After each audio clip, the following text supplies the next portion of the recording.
Hi guys, welcome to Love and Lust Audiobooks channel, updated daily with great audiobooks. So please subscribe to me if you don't want to miss it. Well, let's go to read this book. Human, You Are Delicious, chapter 31 to 45.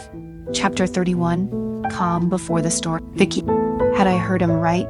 Was he actually asking me this? He kissed my neck and breathed me in. The aroma of his heightened blood, perfume, and sex spun around us, and I was scared I had let my emotions get the better of me.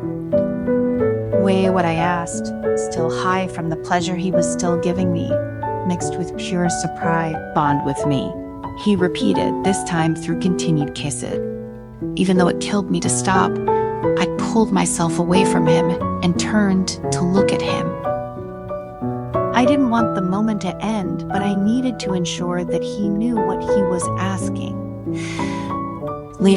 Vicky, don't question it. I'm asking you. His hand reached up to hold my face, and I could see in his eyes just how serious he was.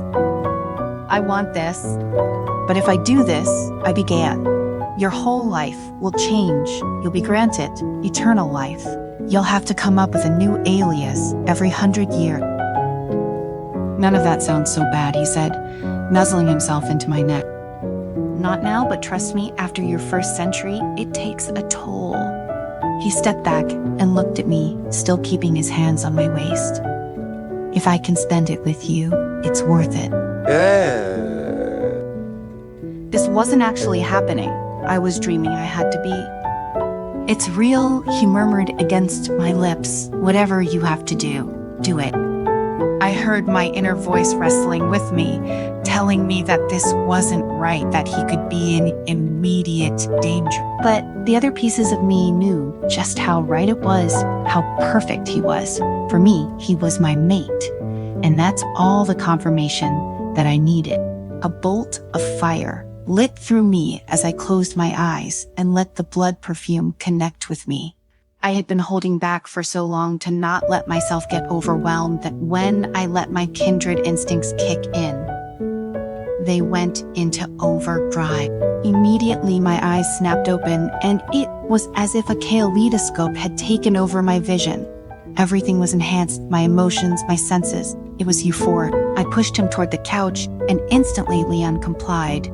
He fell back into a sitting position with a grin on his face. I climbed over him, straddling his lap, and ran my tongue along his neck. At the same time, I pushed myself onto him, and we simultaneously let out a moan. The saltiness of his skin touched my taste buds, and when I pulled back, I could see the blood pumping through his veins. I knew exactly where to go, exactly what to do. Are you sure? I purred, drunk from the sensation. Yes, he groaned with each movement. But if you don't hurry. I leaned down close to his ear. I need you like this, I instructed when I say let go. 1, 2, now. I felt Leon tightening inside of me, and I clamped down on his neck, pressing my fangs deep into a protruding vein. His moans turned into a gasp, and then as I continued to suck, they grew even louder as he let loose. The blood rushed through his system into my mouth, and I hungrily devoured it. It had been so long since I had human blood, the taste was indescribable. It surpassed any dish I had ever created. Leon's groans built the more I drank. It was like the world had come alive, and I could feel everything he was feeling. We were one, and what's more, we were bonded. The following morning, I woke to Leon's soft humming in the distance.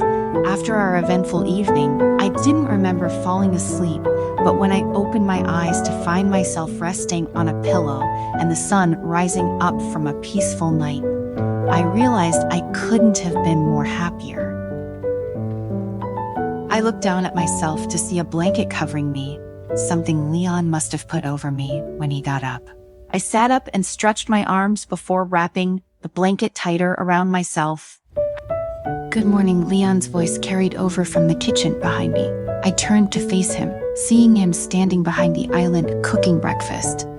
The smell was heavenly, and as I took it in, I could tell exactly what it was. I love omelets, I smiled lazily. Leon grinned and continued stirring the item in the pan as my gaze crept over him. He wore a pair of gray sweatpants with a long-sleeved blue shirt that hugged every muscle on his torso. For a chef, he was in fantastic shape. Not that I'm complaining, but then my eyes caught the bandage on his neck, and my heart dropped. It was real. It happened. The heightened sense of smell should have given it away. My eyes widened just as Leon looked up at me. What he asked, stopping mid-stir. It actually happened. Instead of verbally answering, Leon nodded. I breathed in. Do you regret it? Not one bit, Leon said, returning to breakfast. Do you? Despite my fears of what was to come, my answer was simple. No, I didn't regret a single thing. It was perfect how it happened, and when it happened was perfect. Even though Leon would be granted eternal life once the elders recognized our bond, it wasn't enough to keep him safe from the predators and blood hunter. But even in all of this, I knew this was the right thing to do. It felt so good, and I'd deal with what was to come when it came. Good, Leon answered, shutting off the burner and plating breakfast. He brought it over to me and kissed my forehead. I cut into it and placed a bite into my mouth, the flavors exploding on my tongue. I knew I had cooking talent, but Leon was the top chef for a reason. This meal only solidified his position. I have to run into the hotel and check on a few things, but as your boss, I'm declaring it's a day off for us both. I swallowed the food in my mouth, but won't they need us? No, we've got more than enough staff to cover. I'll be back soon. Make yourself at home. In the meantime, I had something delivered to your house, so make sure to go get it when you can. He shot me a wink, kissed my lips once more, and then headed out the front door. After I got home later that morning, I found Leon's package waiting for me on my front steps, along with another. Talk about fast delivery. I took both of them inside and sat on the couch, beginning with Leon's, laying on top of some padding. Was a note. Vicky, meet me tomorrow at 8 p.m. at Leaside Restaurant. I set the note aside and removed the tissue paper to reveal a navy blue evening gown. I tried it on and it fit me very well, perfectly sculpting my figure. So Leon was going to take me to play golf tomorrow. I wondered who else would be there. Golf was a sport that I hadn't figured out despite my time as a human and kindred. I couldn't even tell which club was used for what. Since it was most likely a social event, I definitely couldn't embarrass myself, so I needed to at least search up the basics. But then out of the corner of my eye, I saw the other package. I pushed Leon's aside and looked at the name of the sender, Marcus. My heart fell into my stomach. Is this what I think it was? I ripped off the tape, holding the box shut, and saw another note. Vicky, talk to Devin and Claire. The item will be ready for pickup shortly. In the meantime, I hunted down some extra gear for your protection. Please keep it safe and use it well. And also remember what I said about your past. Your future has yet to be written. With love, Marcus. As I did. Same with Leon's. I moved Marcus's letter to the side and took in a deep breath. I carefully removed the cushioning. Whatever this was, it clearly was the one who needed the protection. Finally, I saw it. In front of my eyes was a silver piece of armor with red and gold swirls adorning the top. Memories flashed in my mind like a movie montage. It was shiner and definitely cleaned up, but I'd recognize this anywhere. It was my armor from my time as Blood Queen Victoria, and it was in clear juxtaposition to the evening gown I had just adorned for tomorrow's outing. Chapter 32, The Storm. Vicky. The next evening, I stood in front of my bedroom mirror and gazed at myself. My pale skin contrasted beautifully against the navy blue evening gown Leon had purchased the day before. I topped it off with some long black earrings and a black clutch bag that I had thrifted in Newton City as a pawn, just in case accessory. I looked stunning to the human eye, even more so, but I couldn't stop thinking about the box lying in my living room from Market. After opening it, I couldn't bring myself to move it. Instead of facing my problems head on, I decided to leave it and go about my daily task. Except every time I returned home, it was there like a constant reminder of my past, melding with my future. God, why now talk about ill timing? It was like a consistent reminder that Leon's life was in danger, and now that we were bonded, whoever was after him would have even more incentive to attack. I needed to get to the bottom of it before it was too late, but there was still that part of me that wanted nothing more than to live a simple life. I guess as a previous queen, nothing is simple. I sighed and fixed my hair before looking at the time and heading out the door.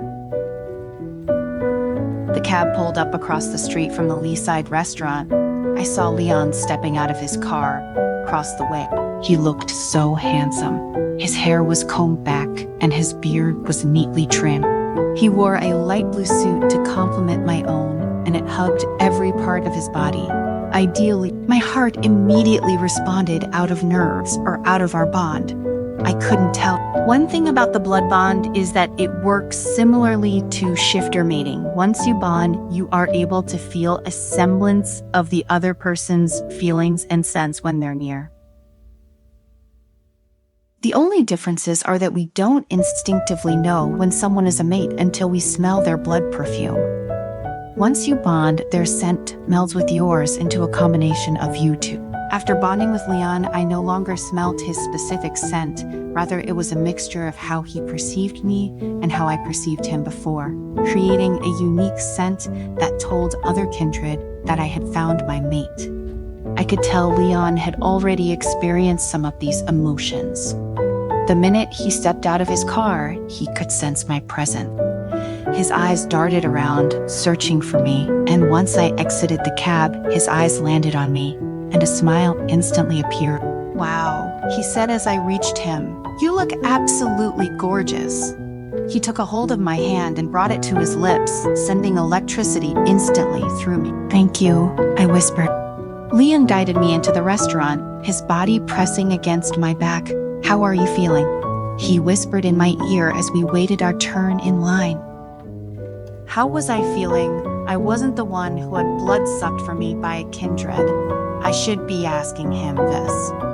"I'm good," I stated at this. Leon huffed, and I turned my head slightly to catch his eye.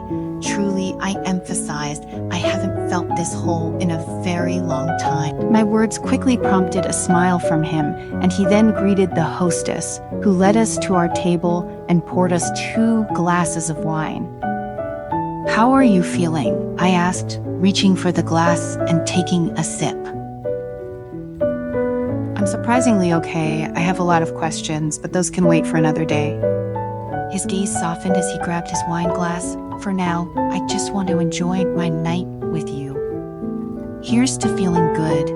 I chuckled lightly. "To feeling good," I repeated, clinking my glass against it. Then suddenly, as if on cue, my neck began to tingle. Something was off. I activated my senses and expanded the range to a radius of 2 kilometers. Soon, I sensed my target, and there was more than one of them. I looked around the restaurant. Surely the predators and blood hunters wouldn't risk doing something in public on human territory nonetheless, but they were here. I could feel it. I couldn't act not here yet. Something was telling me if I didn't, something bad could happen to either me, Leon, or another human. I was confident that neither group would do something to expose the kindred world. Only that doesn't mean they wouldn't. Their whole philosophy was that kindred should be able to feed on humans at will. What better way to do that than to bring our existence to light? I decided to stop thinking and snuff one of them out for more information. There was no need to wait for the right moment. There was no time to lose. My warrior's brain took over, and I was ready to go. However, just as this thought formed in my mind and I was about to take action, their scent left the range of my senses. I quickly looked around the restaurant for more than one person leaving at a time, but there were so many bodies, all exiting and entering, that there was no way I was going to find them. Not here. After work, the next day, the door chime to Jenny's store rang as I entered. I had kept my encounter from Leon. The entire Predators and Blood Hunters conversation wasn't something he needed on his plate. Especially after his very public breakup with Ossip and the press, I didn't need to overwhelm him with this. But all the same, I was convinced that if anyone could help me dig up dirt on the Predators, it was Jenny. Vicky. I swear to God, Jenny huffed as she set down her pen and took off her reading glasses. I'm on my last legs with this one. No, you're not, I mused, setting my bag down on the counter. We both know you like him too much. I took out 2 shiny sunflower seeds and tossed them to the silly parrot. Jenny sighed. You're right, I do, but he can be so dense sometimes.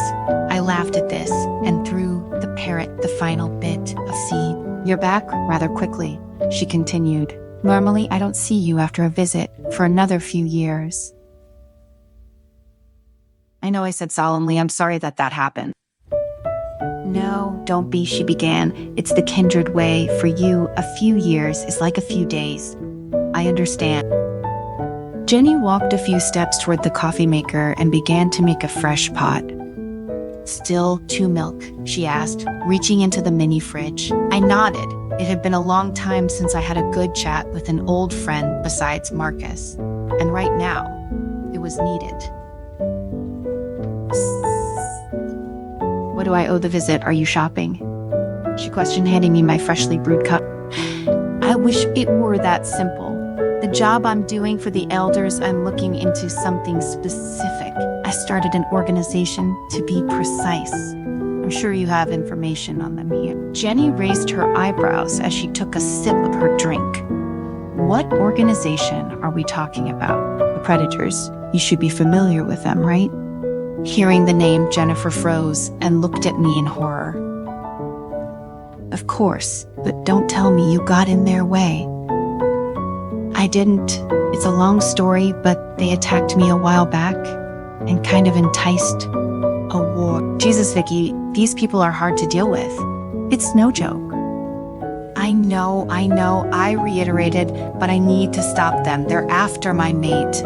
Leon, after your mate specifically, why just yours? I think it has to do with vendetta. I continued, the person who attacked me, it wasn't any predator. It was bad, Jenny Whisper shouted. As in your old commander, I nodded, and she inhaled sharply. Shit, Vicky, for someone who wants a quiet, lonely life, you've done everything entirely the opposite, I sighed. Tell me about it. Jenny paused and then raised a finger at me. Now that I think about it, I have just what you need, actually. Jenny stepped from behind the counter and walked to the bookshelves lining the inside of the store. She climbed a wooden ladder, propped against it, and took out a small booklet from the box. On the highest spot, it looked worn out and very dated. She descended the steps and returned, setting the book on the countertop. It was frayed on the edges, and the cover was made of brown leather. She flipped open to a specific page, and on the top of the chapter was a hand-drawn copy of the sigil for the Predator. As far back as the 1400s, the Predators have remained very elusive, she began. They started as a subsect of the Kindred, and before the Blood Pact came into existence, they operated as what they called human hunter. Even though back then, Kindred were able to feed on humans without consent, there were still regulations in place to ensure the survival of the human race. Of course, the human hunters didn't follow this rule, and the beliefs of this long-forgotten group can still be seen in the Predators today. I looked carefully at the booklet in my hand. It seemed to be a journal. It was a first-person account of everything the person had experienced as a member of the human hunter. There was no title on the booklet, only a mark drawn by dried blood. It looked like a long sword stuck in the head of an evil dragon. Due to their beliefs, the predators weren't allowed to remain in kindred land. Instead, they had to forge their own community while still adhering to kindred regulations. After all, they were still vampires, even though the predators often clashed with the elders' church, and several kindred knew those involved. No one knew where they lived. Do you have any idea where they are now? Jenny shook her head. I'm not too sure, she said regretfully. All I can say is that although there aren't many, they're quite powerful. Whatever you do, please be careful. Don't go alone. They're stronger than you think. Thank you, Jenny. I promise. Do you mind if I borrow this? Jenny flittered her hand in the air. No, keep it. It'll be more useful to you than me. I smiled at her and thanked her again before exiting the shop. Once I returned home, I began to study the book to see if there was anything else I could learn. My encounter at the restaurant was too close for my comfort, and I realized quickly that I needed to act before something serious happened. In mid-world, humans were pitted against one another in an attempt to get a leg up in the ensuing wars. The church signed a pact with the kindred and created the allied holy sect. Most missions targeting human enemies were assigned to the A's. But over time, they began to wield great power and lose control of their original mission to restore peace to humanity. The A's were no longer morally bound or had any structures and disciplines. They used the kindred way of life to tear apart humans and come out victorious. At this, they became the human hunter. Over time, some abject nobles, knights who had lost their titles, or the former holy knights traded their lives to survive, being turned by the human hunters and joining their cause. Eventually, they went beyond the scope of the country and formed a standalone system. They quickly adapted to the changes of the times and lurked in every corner of human society, like a shadow.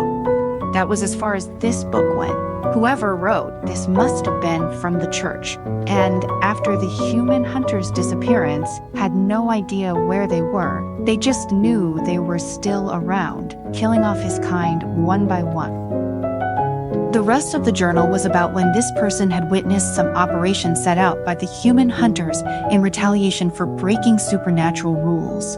It looked like the church and elders had called in the assistance of Shifter. Despite their best intentions, however, the kindred, the church, and the lichens suffered immense casualties. The author called it a massacre of great proportions, but if the kindred and lichens had connected once before, maybe it was possible to connect again. Judging from these basic background materials, I could tell that they not only existed but had a lot of power now, both in capital and manpower. Jenny was right, I'd have to call in some help if possible. But I didn't know who to call. I had never met a shifter in my time on Earth. No kindred had. We kept to our groups the same as the lichens and rarely interacted unless it concerned all supernatural beings. But I knew someone who might have an idea of who to call. Lord Tiberius. I needed to go back to the elder church and find him. I needed to get to the bottom of this. It was now or never. Chapter 33. Mind read. Liam. I could remember watching romantic comedies with old girlfriends as a late teenager and even as a young adult in my 20s, thinking how absurd it was that a man or woman would give up their entire life, whether that be their well-paying job, their dreams, or their life of solitude for that special someone. To me, it was a state of insanity. But now here I sat in my office, feeling entirely different than even a few days ago. I'd given up my entire life for someone. I was bonded, and as I looked out my office door window, I smiled as I saw Vicky working away on some dish I had no doubt was incredible. The way she moved with such purpose and confidence, it never ceased to amaze me. She never ceased to amaze me, to be honest. Ever since we bonded, I had this overwhelming desire to take it a step further. She had told me that eventually I'd be granted eternal life. This prospect didn't scare me or intrigue me in the slightest, as it would most. But it did get me thinking. If we were going to spend eternity together, why not go the extra mile? Then, as if she knew I was thinking about her, I watched her walk to the office door and knock before entering. She had a tote bag on her shoulder, and I looked at the time. Wow.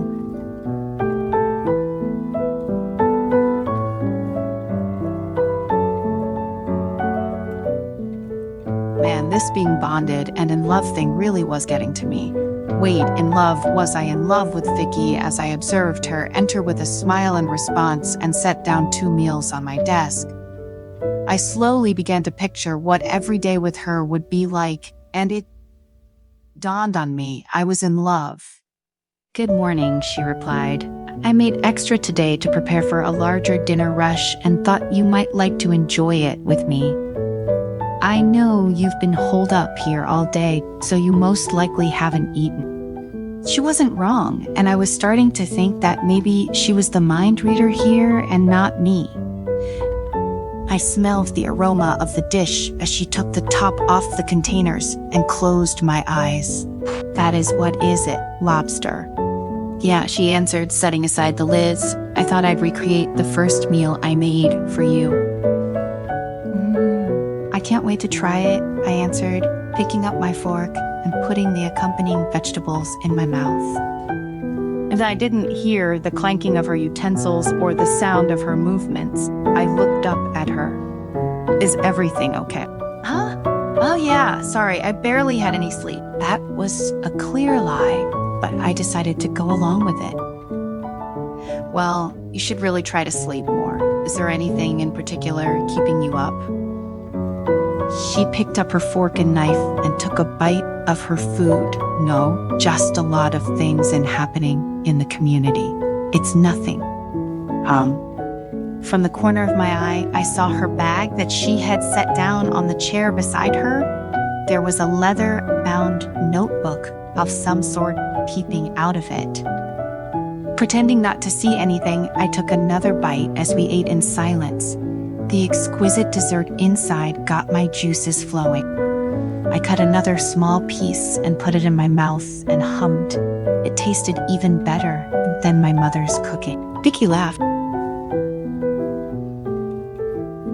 "I mean, I'm good and had lobster like this in years." "Either that, or you're just starving. It's like you know me," I teased before taking another mouthful. Again, nothing. I hated reading people's minds, even though their thoughts came to me, whether I wanted them to or not. I felt like I was impeding on someone's privacy. But ever since Vicky walked into the office, her mind was like a fog. I couldn't read or hear anything at all. "I see you've learned to block me out," I said, casually, hoping to not alarm her.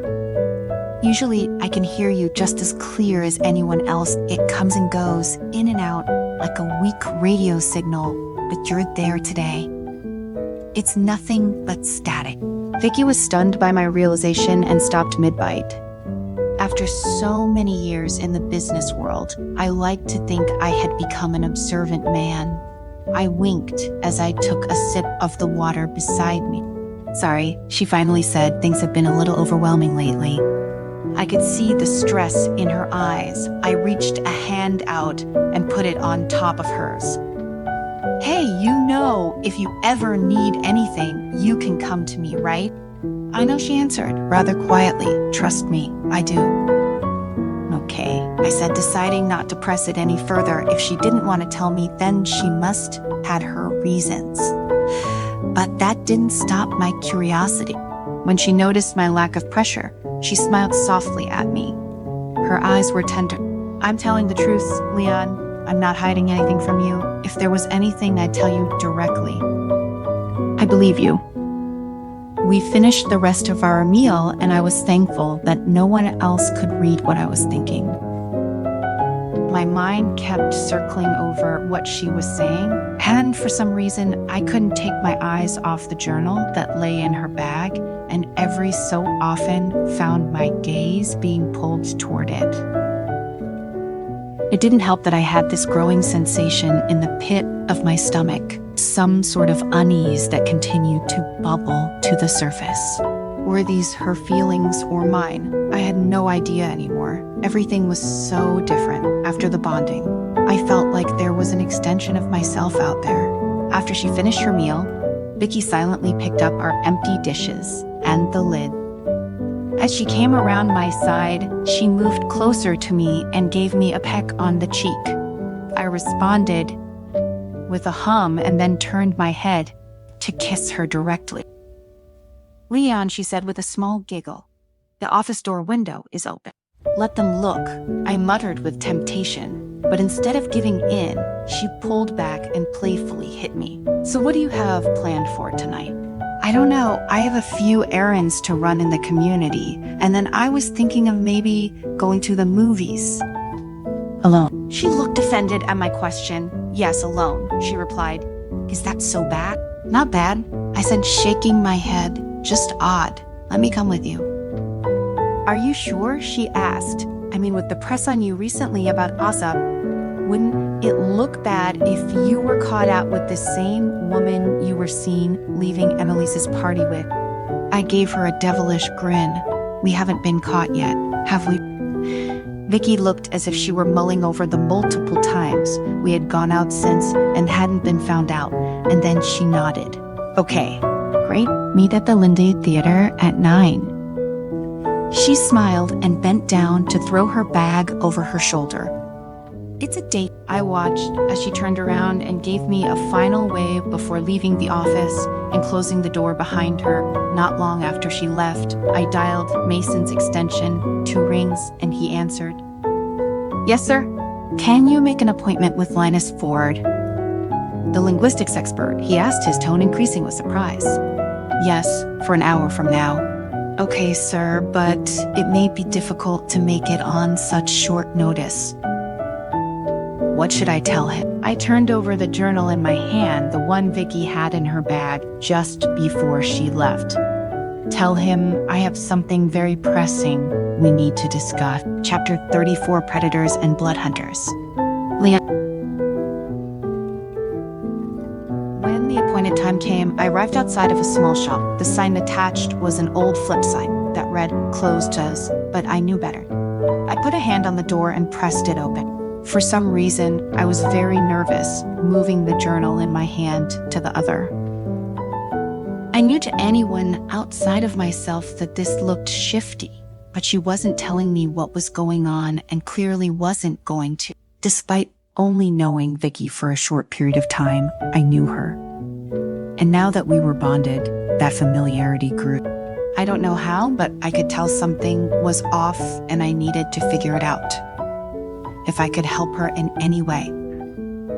"We're closed," a voice bellowed. 2 seconds later, it was accompanied by a short, elderly man with gray hair, wearing a pair of glasses around his neck. "Oh, Leon, my boy, I thought you were a customer." "I'm not a customer," I joked, approaching the wooden counter. "You've been visiting me every month since you were fresh out of high school. I don't think you're considered a customer more than I'm considered a housewife. That assistant of yours called saying it was urgent." I nodded and set down the journal on the countertop. "It is." "You wouldn't happen to know anything about the person who wrote this from their writing style, would you?" Let me see." Ford lifted his glasses from around his neck and placed them on the tip of his nose. "This is old, very old." "Where did you find it?" he asked, turning it in his hand. "A friend of mine." It wasn't exactly a lie, but it also wasn't entirely the truth. "Well, whatever friend you got this off of is very into historical supernatural lore, I can tell you that much." His eyes then looked up at me as his fingers touched the pages. "Do you mind?" "Oh, no, not at all," I said, crossing my arms over my chest. Ford grabbed a magnifying glass from underneath the counter and opened the pages. Delicately, he placed the magnifying glass in front of his eyes and scanned the pages. A hum escaped his lip. "What?" I asked, eagerly. "What is it?" "The handwriting, it's unique. Unlike anything I've seen before, the writer had practiced an ancient style of calligraphy that precedes when this text was actually written. And the things they write about, Segas, battle between humans, supernatural elements. It's far from the world we know." My breath caught itself in its throat. There were more supernatural beings besides kindred. I guess it made sense, but it was still surprising. Ford continued to examine the journal page by page and then turned it to face me, specifically pointing to the writing itself. The slants and curves of varying letters tell me that this person wasn't methodical in approach. Rather, they're very take it as it comes, 'cause not scheduled, whereas the perfectly spaced words show me that they were calculated when the time came. Ford flipped to another page and continued. This person, whoever wrote it, also claimed to be a member of the church, but I can tell you from this writing style, they were far from it.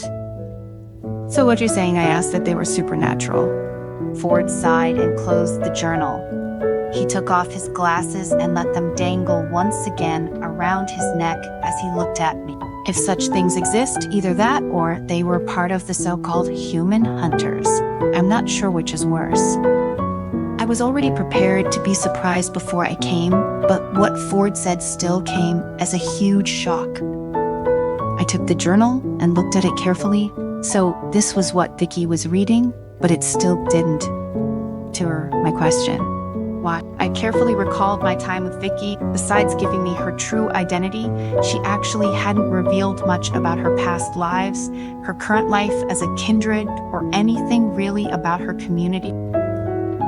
Then a thought crept into my mind. I had just bonded with her in the heat of the moment without knowing who she truly was. What if I couldn't trust her? What if she was the person who wrote the journal?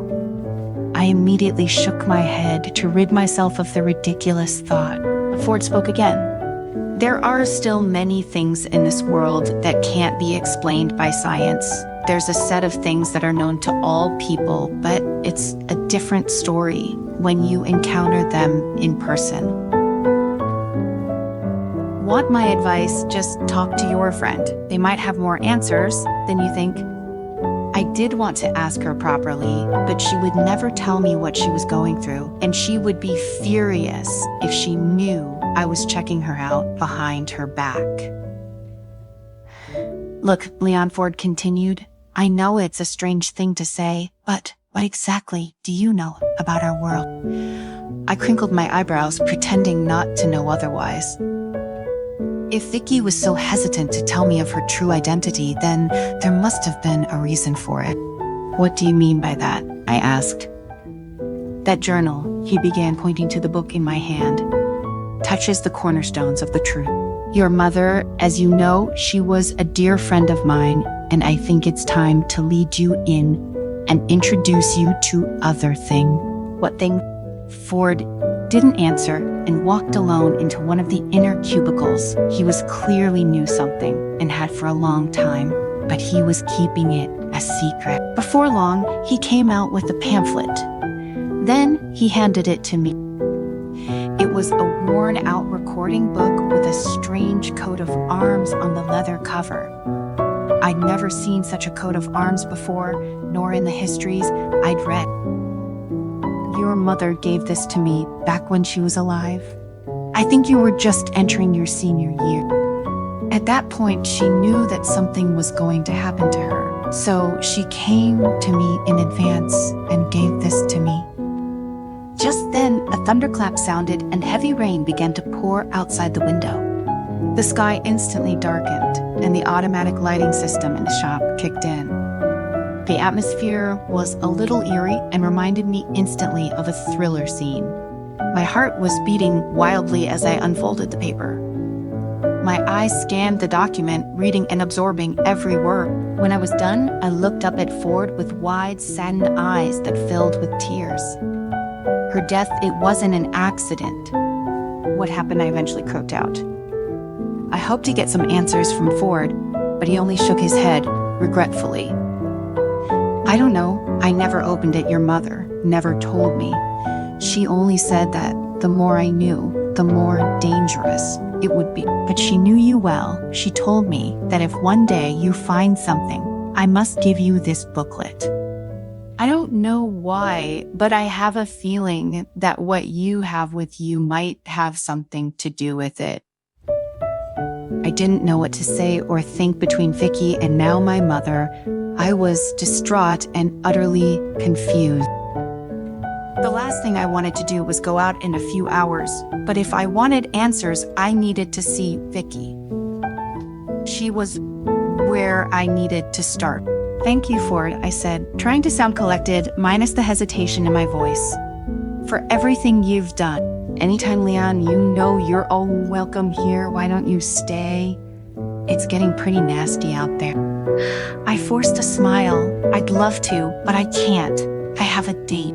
"In this weather?" Ford questioned. He then shook his head. "All right, kiddo. Well, be safe. And call me if you need anything else." I left Ford's shop and entered into the downpour. The streets of Newton City were barren and perfect for a mindless drive. After a while, my curiosity got the better of me. I needed to see what was in the journal. Now that I knew of the author, it was time to see the content. I pulled over off the road and stopped the car. The visibility of the storm had increased, making it impossible for me to continue driving safely. So instead, I opened the journal and started reading. My eyes skimmed the words, keeping in mind that I was potentially reading from the perspective of an unreliable narrator. And soon enough, I found myself enraptured by the scenes they were depicting. Human-on-human wars, pacts between humans and supernatural beings, werewolves, kindred human hunters. It was graphic and detailed, but I still had no idea why Vicky needed this information or how it even correlated with my mother's death. The rain outside still pounded down, so I figured I had enough time to at least read a bit of the pamphlet. I ran my fingers over the sigil that adorned the front over and then opened it. As a person with the ability to read minds and someone who was bonded to a kindred, discovering the supernatural existed didn't jolt me as much as what I read from the leaflet. My entire perception of my family history was shaken. Inside it said my mother was actually a superhuman with the ability to foresee things. Before she met my father, the Knightley family conducted human experiments on supernatural beings. This extracurricular activity of theirs extended all the way back to I stopped the human wars. The Knightleys were a part of the human hunter. Once they found out my mother's ability, they tried to subject her to experimentation. But instead of complying, she ran away in order to protect me, never revealing my whereabouts. Unfortunately, this decision also led to her death. I gritted my teeth. I couldn't believe it. After all of these years, thinking that I was the anomaly, that I was the reason I was ostracized from the family. I wasn't alone. My mother was just like me, and she sacrificed her life to protect me. She told me that my marriage to Asip was to get me back into the good graces of my family. But now that I knew the history that the Knightleys were potentially behind her murder, I also understood that it was more likely that she wanted me to marry Asip for concealment, to make sure I blended in with society. If I was in the human world, they wouldn't be able to take me without risking their reputation through the justice system. If I was in the human world, I was safe. Or was I? Chapter 35, Blood Pact. Vicky. The rain smashed against the overhang, making a resounding boom through the city while we waited for Leon's car to be brought around and my cab to arrive. "So, what'd you think of the movie?" I asked, looking at Leon, wrapping my jacket tighter around my body to shield myself from the cold. "It was different." I tilted my head. "Are you okay? You were quiet during the movie and haven't really spoken since." "Yeah, just a lot on my mind." "Is there something I can do to help?" Leon shook his head. I observed him as he stood staring across the street into the darkness ahead. Something told me that something was off with him. Only I had no idea what. "Can you stop staring at me?" he snapped. I was taken aback by his sudden change in tone and inability to look me directly in the eye. I was just trying to make sure you... What this time he locked eyes with me, and they were almost pitch black. but I found out the truth. I swore my heart stopped. Did the truth about what?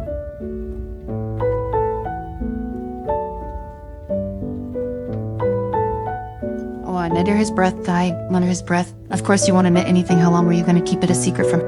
Then I realized what he meant. Somehow he had found out about the target. Leon, this isn't the place. Why not? We have time and seem to be the only people waiting for a ride. So what'll it be? His tone was crisp and sharp and cut me as he spoke. I didn't want to tell you for your safety, I answered, trying to be as cryptic as possible. My safety? He scoffed. I can handle myself. Thank you. I know you can, I said, reaching out to place a hand on his shoulder. For this next part, I brought my voice down lower to avoid prying ears. But the people who are after you. Leon stopped and his gaze shifted to one mixed of anger and confusion. After me? Who's after me? Shit, he didn't know. Vicky, he prompted when I didn't reply, his voice dark and straight. What you talking about? After me.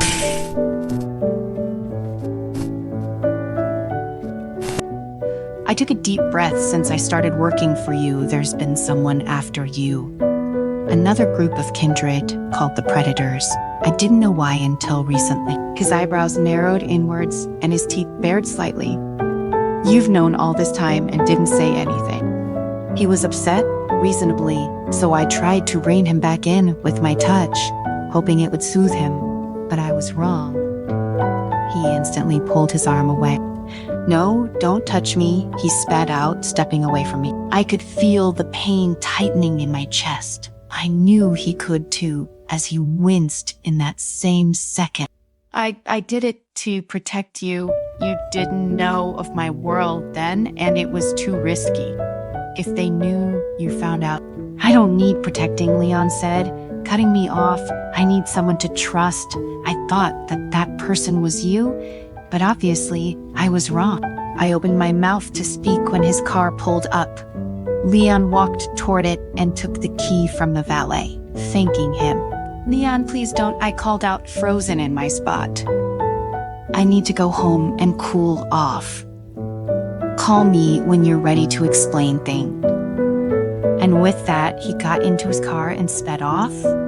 Late at night, the rain gradually stopped. The clouds thinned, and the bright moon hung in the sky again. The bright moonlight shone into the streets washed by the rain, making the entire city seem exceptionally quiet as the cab drove down the main street toward the border. I sat in the back, staring out the window as everything moved in a blur. I felt sick. This was my fault. If I was just honest with him, we could have dealt with it together. That's what a mate was for, right? I wiped the tears that fell with my hand as the car came to a stop at a spot a block from the community entrance. I thanked the driver, paid, and then got out. The crisp after rain air smacked me in the face. The moment I stepped onto the sidewalk, along with another smell, one that I couldn't place, but definitely put me on edge only. There was nothing unusual around me. Everything was silent.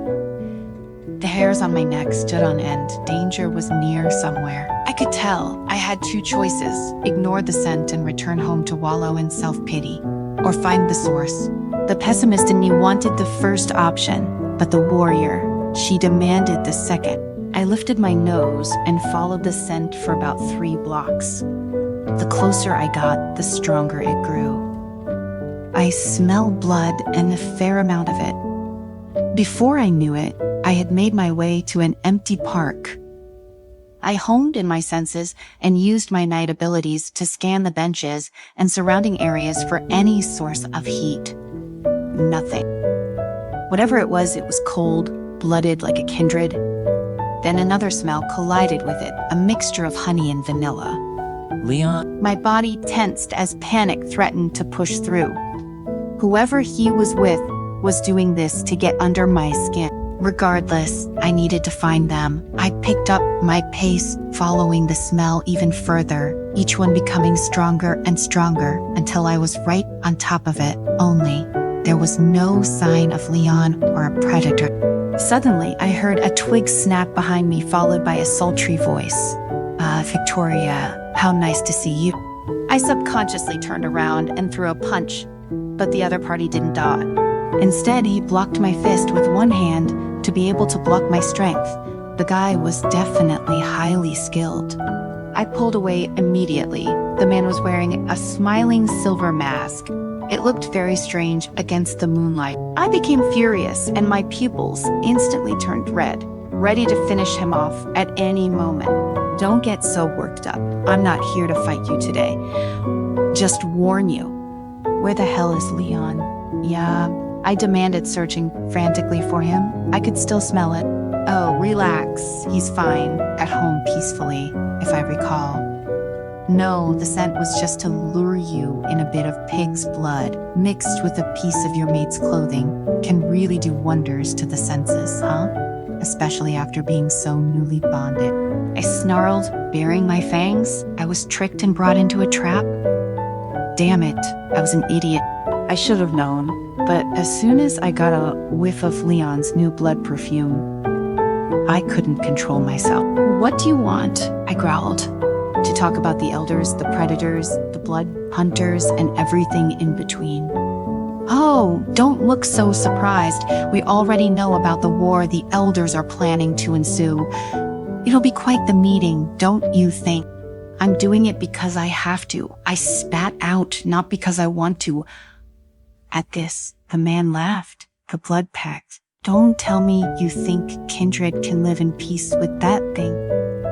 This world isn't so big for two races to live in peace. I believe it makes more sense than murdering millions of innocent people. They're far from innocent. He barked heavily. You know the history now, the true history of the human hunters. They turned on us, and here you are, starting a war with your own kind to protect them. That was centuries ago. Those living today don't deserve it. Still so noble, he muttered, walking back and forth on a sort of imaginary line. I've read all about you, your time as the Blood Queen, Victoria. I could tell from our first interaction tonight that you're not a person who gets nervous easily. Don't talk as if you know me very well. Oh, but I do from books and old friends. He smirked. Baden. He knew Baden did that mean he was still alive? Consider my offer, he continued, his voice softening. It won't be long before we meet again. Your Majesty, please take care of yourself. I watched as he jumped onto a nearby tree branch and then across the tops of each one before landing on a rooftop and running into the distance. The smell had disappeared, but my worries remained. Leon was in danger, that was clear before, but now it wasn't just him I had to worry about. It was all of humanity. Well, fuck. Chapter 36. Vicky. After my evening with Leon, things went radio silent between us for a few days at work and in our personal life. He was angry and had every right to be, but he was also giving me space to come to my own conclusions. Conclusions I realized I needed to deal with before it was too late. Leon was right.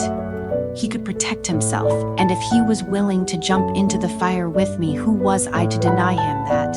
He was his own person, making his own decisions, and he deserved the opportunity to make those choices for himself, not have me do it for him. I picked up my phone and dialed his number if someone was using him as a bargaining chip, and his life truly was in danger. He needed to know. The call rang 3, then 4 times for a minute. I wasn't sure he was going to answer.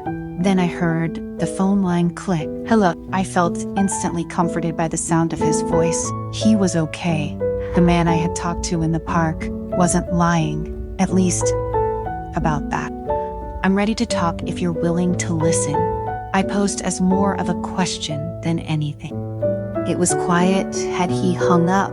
I didn't hear a click, so I waited. A sigh came through. I can't leave right now. I have a business call in a half hour about the land Ossip's family own. They're giving it to you still. Yeah, I said in amazement. I thought that it would be out of the question. Yeah, if there's anything Mr. Spencer loves more than his daughter, it's money.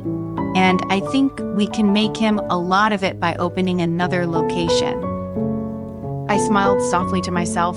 Leon, that's fantastic. Congratulations. I'm glad everything worked out. Thanks. The line went quiet again. He was waiting, not pressuring, not demanding, but waiting for me to speak. I needed to do this. We needed it. I'm sorry, I began. It seemed like the most logical place to start.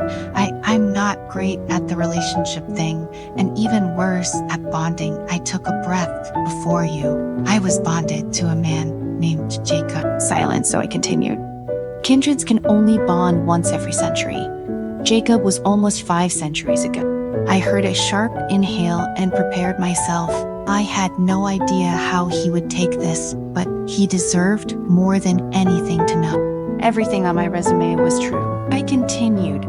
My human age is 21, meaning that is how long it has been since I last woke from hibernation. But my mortal age is more or less that plus 500 years. I was also 21, newly transformed.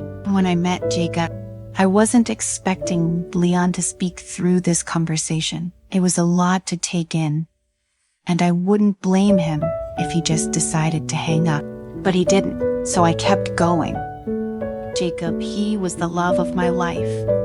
I have felt immense pain and longing for him for over 5 centuries. But he betrayed me. He wasn't who I thought he was. It broke me, and I vowed to never bond again until I met you. I sighed. Leon, I wasn't lying when I said I loved you. I still do. You have changed me for the better and have made me realize that I can overcome all of the wrong that was done to me, that I was worth bonding with again. But there are dark people in the kindred world. Beings who don't believe in the kindred law and hold a strong vendetta against the human race. And for some reason, they want you. I took another breath. I could feel the tears beginning to form. I kept it a secret from you because I thought the less you knew, the more I could protect you. I don't know if I could go through that again, losing you. If something were to happen, nothing's gonna happen. Leon's voice came from the other end of the phone, cutting me off. You can't be sure, I continued, sniffing back my tears. The predators and the blood hunters, their skill. You're right, Leon stated, but I trust you.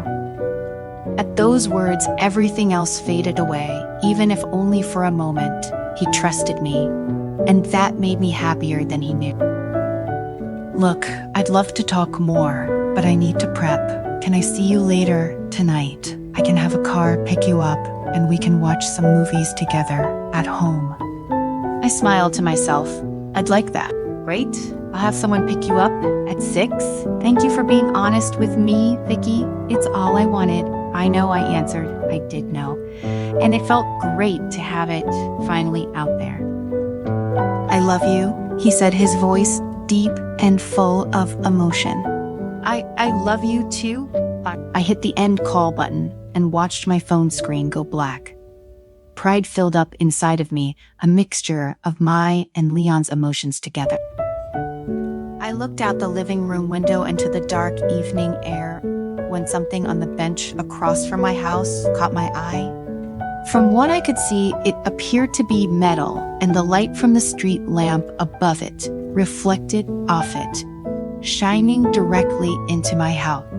I stepped outside and moved into the night, making my way toward the item. It was a necklace of some sort. Judging from its texture, it should be platinum.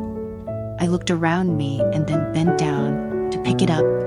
On the pendant was engraved a metal coat of arms. The metal article was a little worn, so I couldn't tell what pattern was carved on it. I returned home, the pendant in hand, and found a pen and paper. Quickly, I drew out the coat of arms on it. It rang a bell. I thought about it carefully and suddenly remembered. I immediately took out the booklet Jenny gave me 2 days ago and compared it to the coat of arms on it, but it wasn't there. The last I had, it was at Shit, that's how he knew. Fuck, it must have fallen or something. There wasn't time to dwell on it. I dialed Leon's number again. Vicky, my meeting.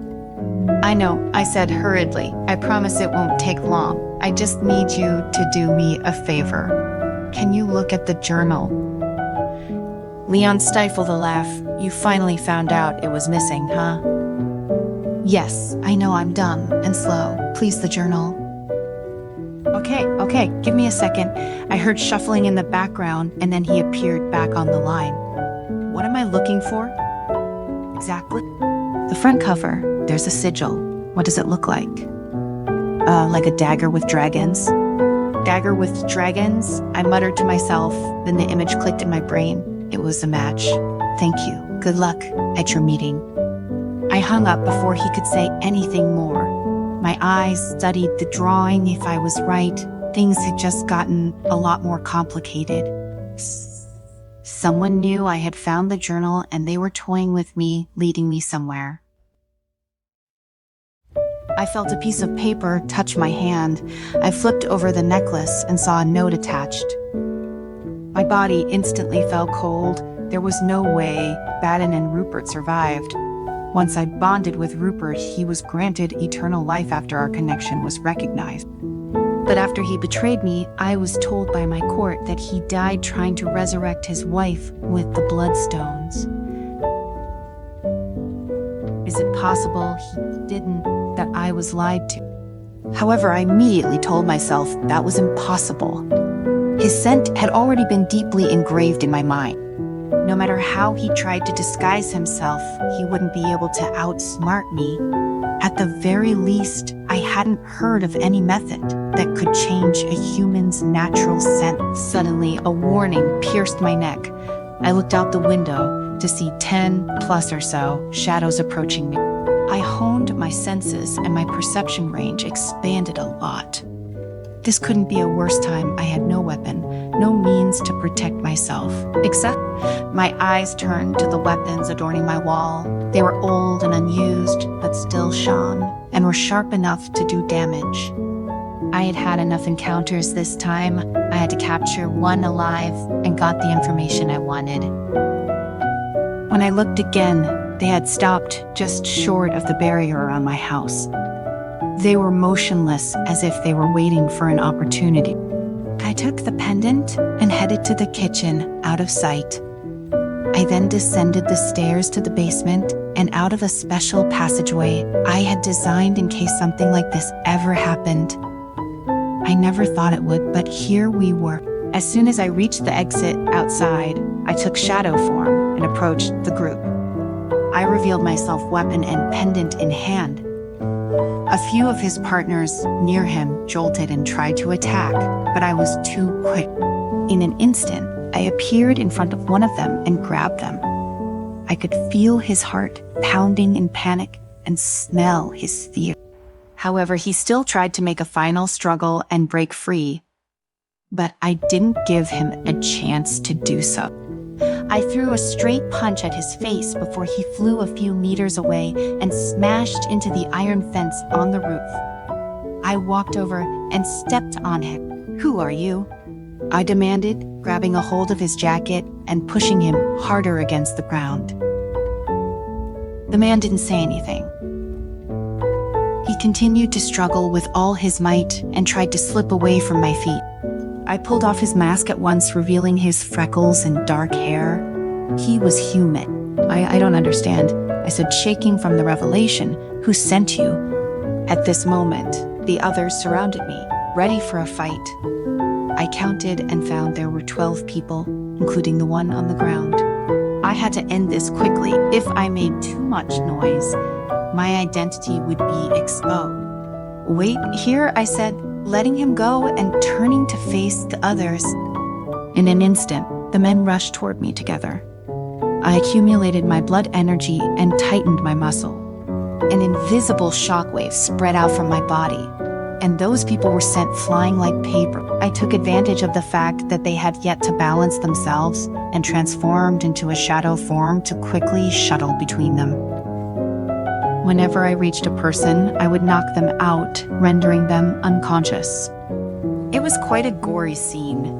The first person I took down was still lying on the ground. However, he seemed frightened by the scene in front of him. The others took a bit more work, but before I knew it, there were multiple sleeping bodies littering the ground around me. I walked over to the first man I attacked and squatted in front of him, giving him a smile. Now that that's over, why are you helping the blood hunters? A whimper escaped his lips, but nothing more. I bared my fangs and extended my nails to show him my abilities. Even though he was human and most likely knew of the kindred law, it doesn't mean I couldn't hurt him, just a little. Seeing that his buddies were out and nobody would come to his rescue, he gave in.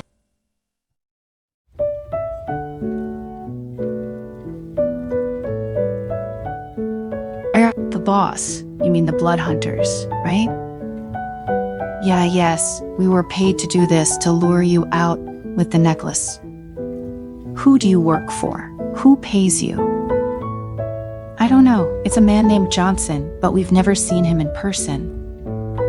Is that so? I could tell that he wasn't being honest with me.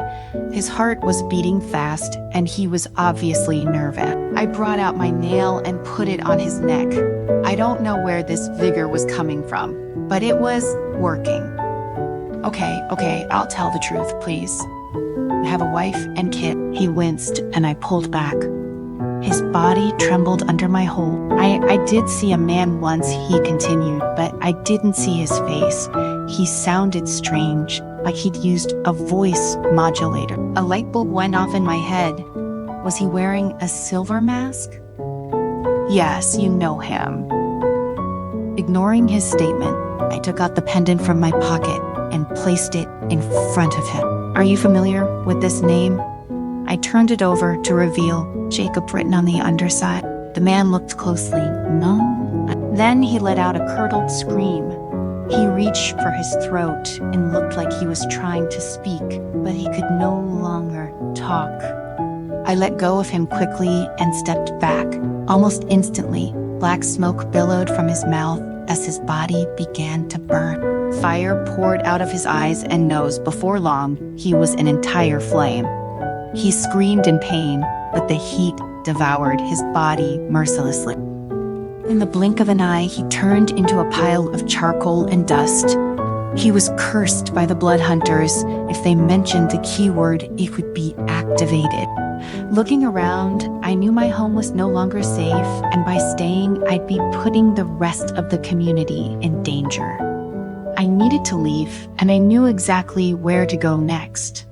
Chapter 37, The Necklace of Amarillo. As I made my way into Newton City, I came to the realization that whoever was hunting me wouldn't let go of the opportunity to seize me. The fact that the Silver Mask Man let me go the other day proved me right. They were planning something bigger, and I had a feeling it was going to happen sooner rather than later. I picked up the pace and followed the path that the Elder's messenger had taken me on to the Elder's church. If anyone knew what to do, it was Lord Tiberius.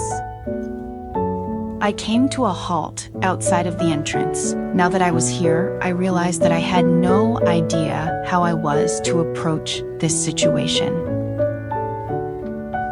You can't just knock on the secret entrance to the Elder's church, and I had no idea what spell the Elder Messenger used to grant us. Except, turns out, I didn't have to. A minute later, the ground began to shake, and the fountain sunk in just as it had before.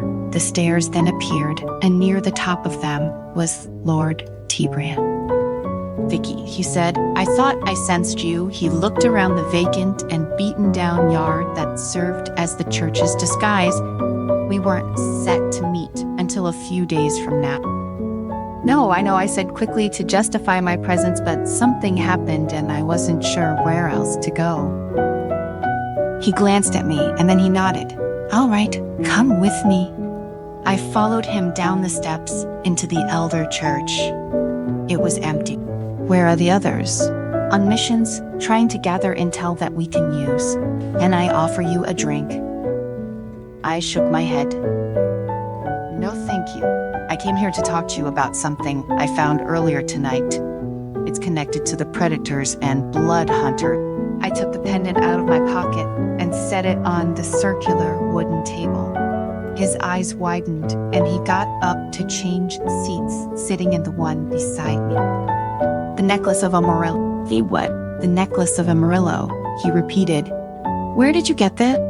I looked at him suspiciously. I found it on a bench. It was left for me. By who? These humans. They said they were working with the blood hunters, but someone, a leader type figure, ordered them to watch over me and lure me out using this. What's the necklace of Amarillo? Lord Tiberius sighed. It was the cherished heirloom of Amarillo Ostine, the wife of the church leader. It was stolen when she was murdered after the human hunters took over and went rogue. No one had seen it since. Why would they use the necklace of Amarillo to get to you? I took a hold of the necklace and turned it over, revealing the small piece of paper. Lord Tiberius took a hold of the item and looked it over further. Then his eyes lifted to meet mine again. As in your previous mate? I nodded. That's not possible, Lord Tiberius noted. It was killed looking for his wife, I know. But I also swore Ben was dead too at one point. Lord Tiberius hummed and continued to examine the necklace. So what are you thinking, that he's alive? Either that or someone is trying to trick me, get under my skin.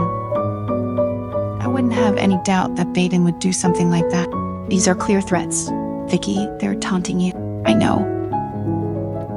The same goes for your mate. You need to be protected, both of you. Does he know what's going on about the dangers that await him? I bit my lip. I had kept so much from Leon, and even though he knew of the predators and my previous relationship with Jacob, there were still things I was keeping from him. He knows that someone's after him. Good, as long as he knows that he should be willing to leave. My heart began to race. I understood I'd have to leave, but I didn't think Leon would too. He can't just go. He's a top chef. The Kingsland is his life. I understand, but in order to make sure he lives to enjoy it, we need to keep him safe. Do you understand? I did. I just wasn't sure Leon was going to. You need to call him. Whatever you do, don't return to Newton City. Everything going forward can be planned from the church. I'll have a room set up for the two of you. No one can enter unless they know the spell. And even still, we're heavily guarded. If we're lucky, this should only be a few weeks. Then if we win, you can return home. That was the key phrase. If we win. I'll leave you to it. Lord Tiberius stood from his seat and walked down the adjacent corridor. I waited until I saw his figure disappear before I reached for my phone and called Leon. Vicky, hey, I was just about to call you. Fuck, he sounded really happy. I breathed in and tried to put on my best voice. Hey, what a coincidence. How was your meeting? It was beyond anything I could have ever imagined. Mr. Spencer loved my proposal and said, and I quote, "It was genius." But of course, once I started talking figures, he really got into it. I heard clinking in the background and a pop that sounded like a bottle of champagne. Oh no. Oh, Leon, I began, my voice dropping slightly. I'm so glad. It was silent for a moment and then he spoke up. He's going ahead with it. We're opening another Kingsland. And there it was. I felt my gut turn over with anxiety and guilt. He had this great opportunity in front of him, and he sounded so excited, which I was about to crush because of the shit I had gotten him involved in. Hey, he started, his voice lowering upon hearing my tone. What's wrong? I was shaking. I didn't know what to say. Leon, you need to leave Newton City. What? A flash of confusion and hurt pressed its way inside of me, his emotions making it all the worse. Not for a long time. A week, maybe. Just can't stay there anymore. Since I talked to you last, I had another encounter and threat against our lives. Whoa, threat. I exhaled. I needed to rip off the Band-Aid. I'm at the elder church. They've put me on lockdown for my safety and suggest you come here to do the same, where we can keep you safe. I can't leave. Vicky planning starts this week, and then I have the Kingsland to take care of. I know, I cried out.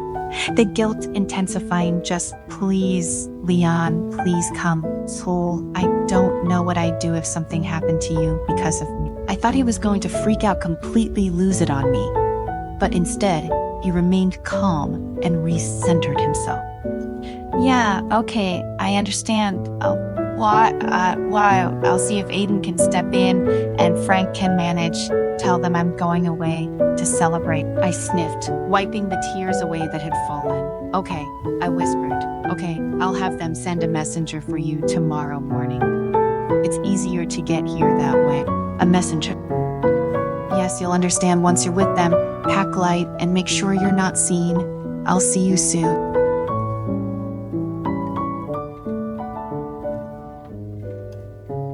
I could still hear the frustration in his voice, but he was cooperating and listening. All right, I repeated, and Leon, I love you. I love you too. Then the line went silent. Chapter 38, First Snow, Vicky. The next day, the morning sun beat down on my face as I waited outside the fountain for Leon's arrival. I continuously looked around for movement and smelt the air for Leon's distinctive smell.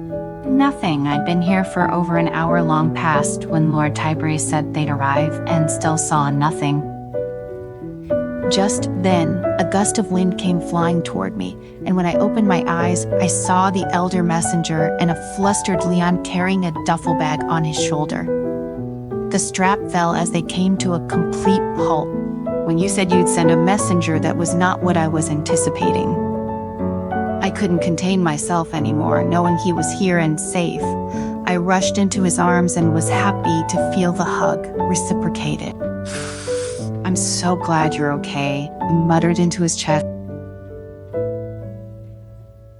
His body relaxed at my touch, and he bent down to kiss the top of my head. He then pushed me back and held me at arm's length. But I need you to tell me what's going on. I nodded. I owed him that. The messenger said the spell to let us back into the church. And I watched Leon as his amazement grew at the turning fountain and appearing stair. This expression kept on his face even after we descended into the church, and he was greeted by the beauty of it all. Hello, Lord Tiberius said, rounding the corner from one of the corridors. You must be Leon. He stretched out his hand, which Leon gracefully shook. Yeah, hi, and you are? Lord Tiberius, I am the head of the Elders' Church, and this, he stated, gesturing to the space around us, is my home. Oh, Leon started. Well, thank you for having me, and thank you for offering us your sanctuary. At this, Lord Tiberius laughed, which prompted a confused look from Leon. Sorry, the human interaction methods there sometimes get me. There's no need to thank me. It's what we do for our kind and yours. Leon bowed his head in a sign of respect. Honestly, it caught me off guard. People did this for Leon, not the other way around.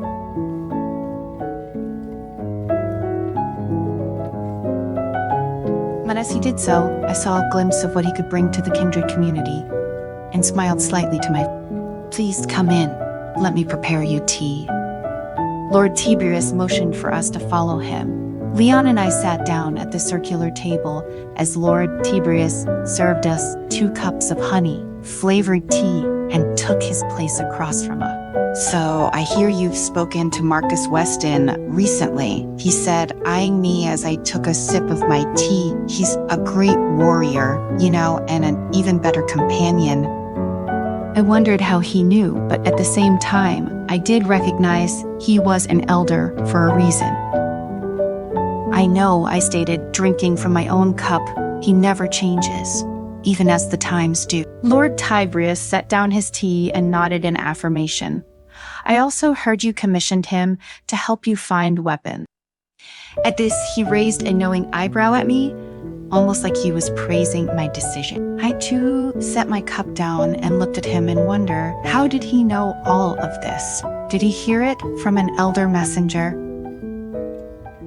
Don't worry, he chuckled. I'm not spying on you. I actually only found out this morning when I saw an odd-looking kindred at my door with a rather large package in hand. Wait, Marcus was here. I glanced around the room, but saw no sign of him. You'll find him in the meeting room, just down the hall over there. It's the fourth door one, the left. Take your tea with you. It gets rather chilly in there. With that, Lord Tiberius stood, cup in hand, and nodded once more before leading down one of the many corridors. I followed his advice, and Leon and I made way down the hall as Lord Tiberius instructed. Eventually, we landed in front of the fourth door on the left. I placed my hand on the doorknob and turned it, opening it to a grand room with a long steel table and matching chairs, as well as a giant chandelier and several weapons. As soon as the door swung open, I was met by Marcus's smiling face. Why, hello, Vicky, still as beautiful as ever? I grinned back. Anytime I saw Marcus, it was like I was transported back in time to when life was simpler, and I was able to just be myself in a sea of humans and kindred alike. I always felt at home with Marcus, and that feeling still had diminished even after many centuries. How did you know I was here? I asked, approaching him with a hug. Do you need to ask? Of course I didn't. It was Lord Tiberius. I pulled from Marcus's grasp and looked between him and Leon. Oh, I'm sorry, Leon. This is Marcus. Marcus, Leon. Marcus extended his hand, and Leon took a hold of it. I remember Marcus smirked. Great to officially meet you. Likewise, Leon said. I swore I saw a slight blush come to his cheeks at the memory of his big scene at the exhibition. Marcus must have pranked you because his smirk widened ever so slightly as he eyed Leon and then turned his gaze back to me. I have that package you asked for. Already, I asked, entirely surprised. Already, Marcus repeated, clearly pleased with himself. The devil works fast, but Claire and Devin work faster. Take a look. He titled his head in the direction of the box that sat on the table. I slowly moved toward it, taking small steps. I placed my hands on the top of the box and opened the packaging. Inside, laying on mounds of styrofoam for protection, was a beautifully handcrafted dagger. I lifted it delicately out of the box using both hands and admired the craftsmanship.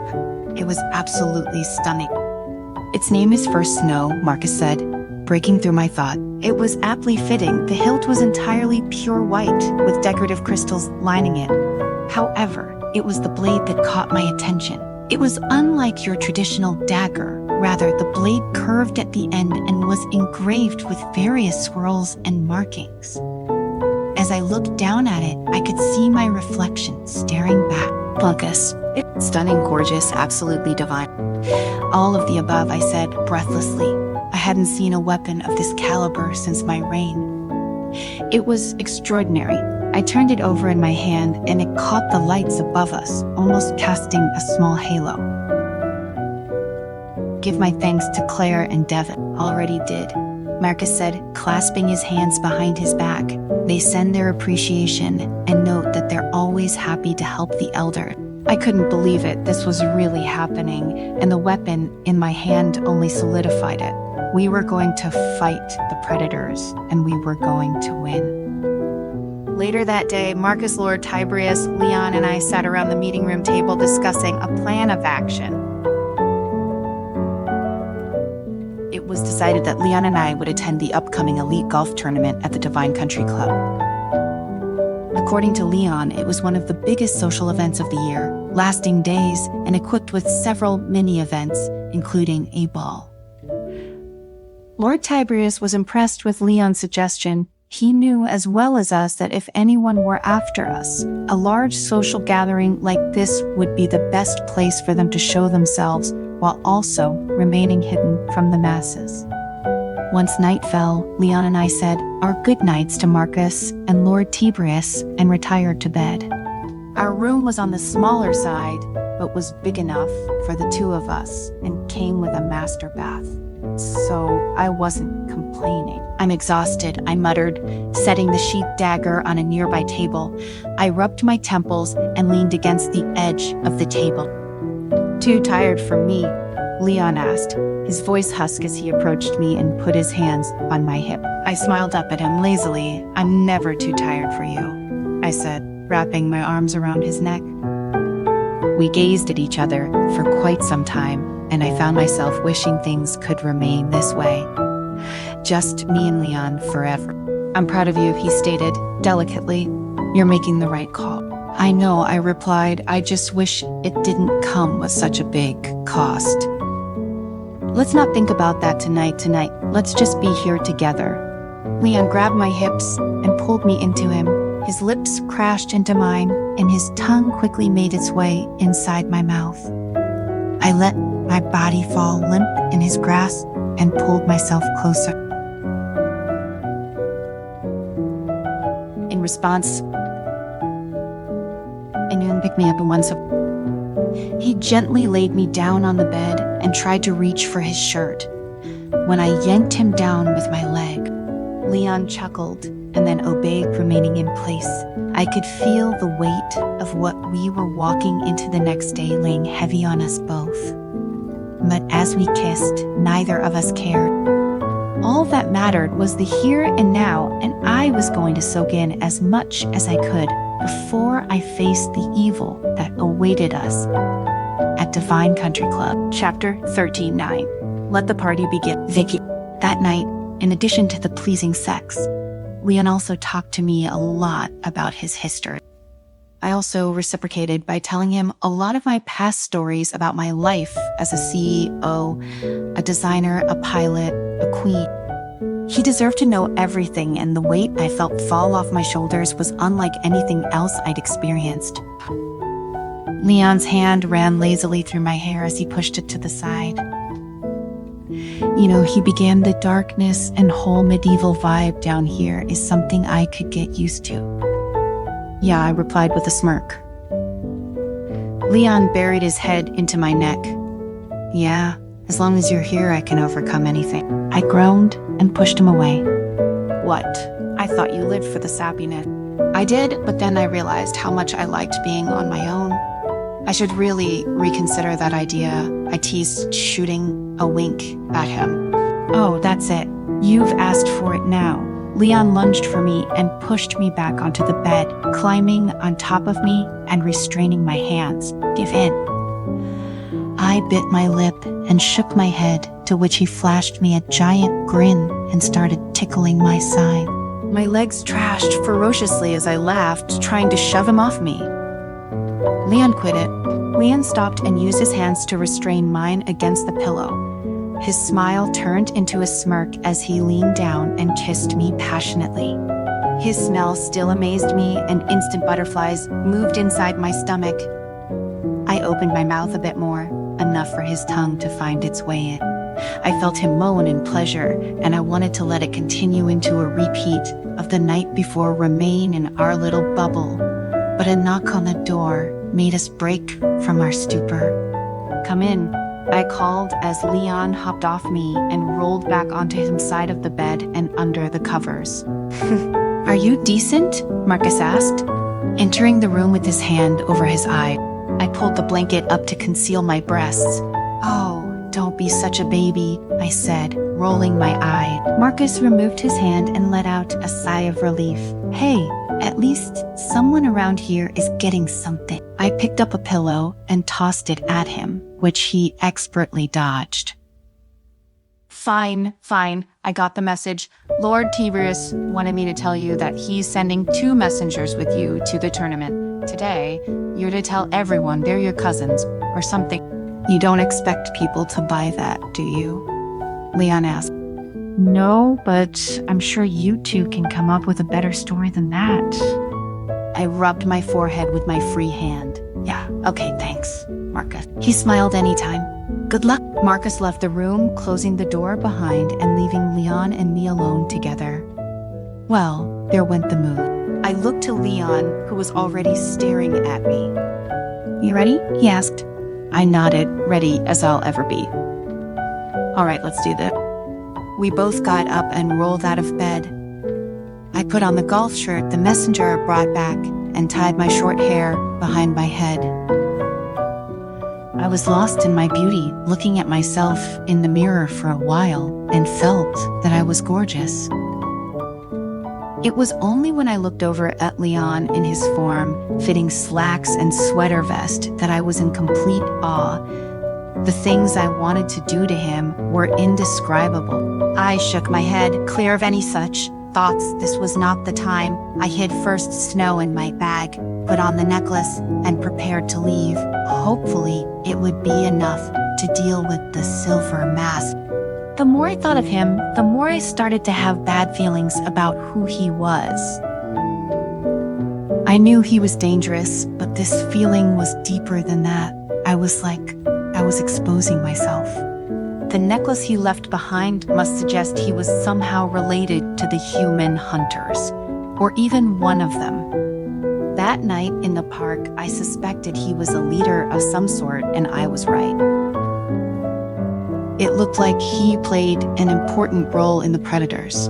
If Leon could learn something about his real-life identity, it would help me understand him better. Leon and I made our way to the steps, and Lord Tiberius opened the gates for us. Outside waiting were two messengers I had never met before. They introduced themselves as Ree and Joseph. I took a hold of Leon, and we stood in a line, preparing to jump. "Ready?" I asked. Looking at Leon, he gulped and then nodded with that. We took off.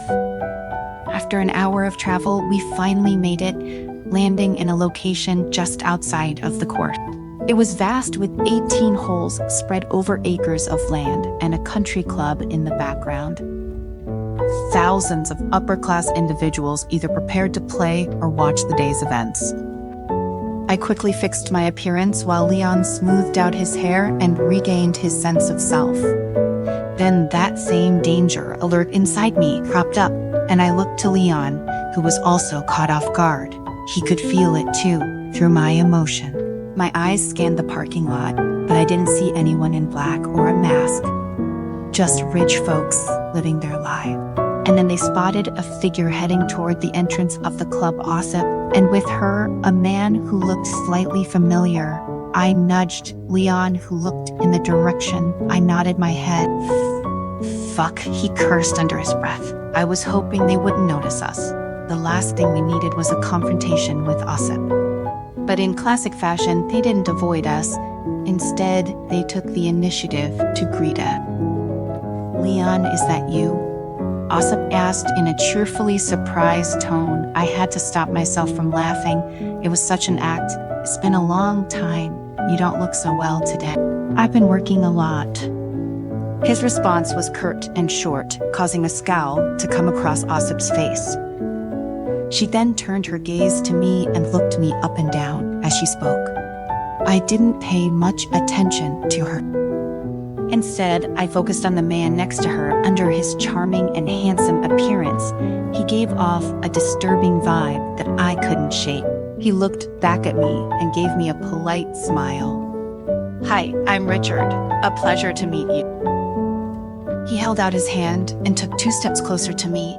Leon was about to respond to Ossip's provocation, but when he noticed this guy's attempt to shake my hand, he immediately pulled me into his arms and held his hand instead. He must have felt the same instinct. "Hello, Leon Knightley. I've heard so much about you from Mr. Spencer." Richard turned his attention to Leon. His smile didn't waver. He opened his mouth to speak, but instead was cut off by Ossip. "Yes, Richard's been working lots with Daddy. They're practically best friends, aren't you, dear?" She interlocked her arm with his and squeezed. Yes, we've gotten close recently. I've been helping him with his swing." "Are you a coach?" Leon prompted. I could tell he was faking interest. Something of the sort with this response. Richard gave a weird grin, and the danger warning appeared again. "Well, you should help Ossip too." Leon continued. "She could use a lot of it." Osipa's face immediately darkened. Let's go, Rich. Let's not waste any more time here. We're gonna miss the opening ceremony. She stuck her face up in the air and pulled Richard in the opposite direction, heading back for the entrance. See you on the field, Osipa shouted after her. Good luck. I watched her body stiffen when she heard my voice. Then she continued to walk forward as if nothing had happened. God, I hate her, I muttered. You felt that weird feeling too, didn't you? Leon nodded. I tried to read both of them to see if they knew anything. Well, Osip was thinking about embarrassing you on the court later. She found someone to return your cues so you'd embarrass yourself in public. Of course, and Richard. That's the thing, I couldn't get a read. It's like he had no thoughts at all. Maybe he was content or focused on the conversation. I suggested. Maybe Leon mused it, or maybe he knew I was listening. Leon took out our luggage and walked to the venue. We wanted to make it look like we'd be staying here for the next few days to throw off anyone that could be here for us. This wasn't just a tournament, there were also many business functions in between. It was an important time for these upper-class people to exchange resources. Once we were settled in the temporary room, we made our way down to the course and joined the rest of the guests. I tried to blend in as much as I could and remained near the back of the crowd to observe those in attendance. In the center of all of it stood a host wearing a bright purple suit. Ladies and gentlemen, the host began. Welcome to Ohik Manor on this charming autumn day. I was in no mood to watch this boring and lengthy speech, but I needed to be here, even if it was the place I wanted to be on Earth. If there was any time to hone in my abilities, it was now, when no conversation was required of me. Ohik Manor was quite large. The main building was the country club, surrounded by French-styled garden. In the middle was a large fountain with almost no cover. Not far from this, there were dozens of villas. Each of them were perfectly separated by the dense forest. This way, the privacy of the guests could be maintained very well. However, for someone like me who was planning on getting intel, this only made things tougher. I cleared my mind and focused harder. I discovered a large number of hidden sentries around me. Some of them had auras similar to mine, while others were completely different. However, the common ground was that they all had a very strong aroma of cursive. I had a sensation that many of these participating guests were in with the predators just like the other humans I ran into. But that presented another problem. I couldn't distinguish them by their smell. After a simple introduction of the contestants, we were assigned to our competitor. The rules of the competition were very simple. The points gained by a pair of partners would be added together. The best one would win. This competition adopted a round-robin system, which made the game as fair as possible for players. I was not interested in championships or anything. I just wanted to find out what was going on and who was involved. Not to mention what that weird presence was around Osip and Richard. It was as simple as that. After lunch, we began to look for our assigned villa according to the map. It was a white wooden building facing the river. The structure looked like it was popular decades ago. The interior was decorated idyllically. It gave off the feeling of a vacation house. It came with 2 floors, and the hollow in the middle was about 16.5 feet. However, the view was awful. We were practically isolated in a corner. I wondered if the organizers had done this on purpose. But the only redeeming feature of the place was that it stood in close proximity to the country club. I didn't need my sharpened senses to smell the scent of the surrounding scum. There was no competition on the first day, only a welcoming cocktail party in the evening. I changed into a black mini dress we brought and followed Leon to the main venue. "You look beautiful tonight," Leon said, placing his hand on my back as we waited in line to enter. I smiled. "Thank you. You also clean up well, but undress better." I tossed him a wink and thanked the security as we entered. Almost immediately, A waiter approached with a tray. "Drink," he asked. "Thank you," I answered. Taking a glass of champagne, when I picked up one of the glasses, I found a small piece of paper stuck to the bottom. I tore it off and saw a smiling mask drawn on the paper. The only words on the note were as follows: "Let the party begin." Chapter 40, Conversation. Leah. At night, the manor was brightly lit by prearranged lights. The young ladies and heirs of various rich families were dressed generously in expensive semi-formal dresses and buttoned down. Everyone looked like a model, but my attention was fixed on the woman beside me. Vicky was wearing the champagne-colored strapless dress I had Mason grab for her. Despite being a last-minute outfit, it was an ideal fit. The hem of the dress just covered her thighs, and the matching high heels on her feet accentuated the perfect curve of her calf. Her middle-length hair was casually draped over her shoulders. She looked so natural, but in my eyes, she was the most beautiful woman tonight. But I also saw the worry on her face as she folded up the piece of paper in her hand and held it there. "What?" she asked, once she realized I was staring. "You good?" I pointed toward her hand. "Oh," she said, shaking her head. "Yeah, just a piece of garbage. Don't worry about it. Now go do your thing. We need to get to work, and this is the perfect setting to work your charm." She was right. It was true that the main task of a dinner party like this was to socialize. The most important thing I had to do tonight was to find out who Richard was and what he brought to the table for the Spencers. If I could help Vicky track down the predators or blood hunters, I could be that much closer to finding out about their connection to the Knightleys. I felt a jab in my side. I looked to see Vicky jerking her chin in one direction. I followed the direction she indicated. It was Mr. Spencer Ossip's grandfather, and Ossip. I had not noticed when he arrived, but it looked like Ossip was introducing her male companion to her. "Wait here, I'll be right back." Vicky nodded. I picked up a glass of champagne and stopped a short distance away from them, waiting for a chance to step forward and strike up a conversation. That was when I heard something in Ossip's mind that shocked me. She wasn't introducing Richard as her boyfriend. He was her fiancé. Fuck, I needed to circle back and find a different time. Just as I was thinking about this, Mr. Spencer noticed my presence and immediately greeted me with a friendly smile. I returned the greeting politely. He said something to his companions and walked in my direction, completely ignoring Ossip and Richard's surprised faces. "Leon, my boy, how are you?" "I've been all right," I answered truthfully. "How are you? How's Mrs. Spencer?" "Oh, still kicking, as we like to say." He gave a laugh that then turned into a cough. Once it stopped, he spoke again. "My son tells me you're expanding."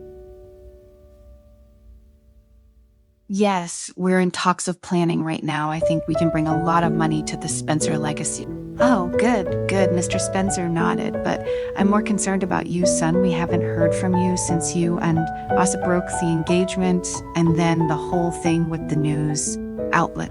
To be honest, sir, I didn't think your family would want to talk to me after all of that. It was a disaster, to say the least." Yes, that's a very observant point, but you've been around for so long. Leon, your family at one point. I find it silly to toss all that away over public perception. I held back my true emotions. I knew the Spencers better than that, and I knew the only reason he was communicating with me right now is because of the wealth I was bringing to his family. "And what of Richard?" I asked, slowly, careful not to push too many buttons at once. "Richard?" he questioned, looking confused, then his eyes sparked. "Oh, yes, Richard. Well, I've only just met him, but my son seems to have taken a shine to him. I'll be glad to have him in our family. Seems like a bright young fella." He didn't seem off, or a little different in any way. Mr. Spencer's eyebrows furrowed. "Different? Why? What do you mean?" Suddenly he was cut off by an intrusion. Mr. Spencer, I hate to interrupt, but Mr. Garrison is asking for your attention. Says it's an urgent matter to do with land. Oh, right, I was supposed to speak to him. His attention then turned back to me. Great to see you, Leon. Chat soon. And just like that, he was off, leaving Richard and me alone. Drink, Richard asked as a waiter walked by. Please, I answered. We each reached and took a glass on the tray. Richard then raised his glass and gently clinked it with mine and took a sip. His attitude made me feel uneasy. There was definitely more to this than met the eye.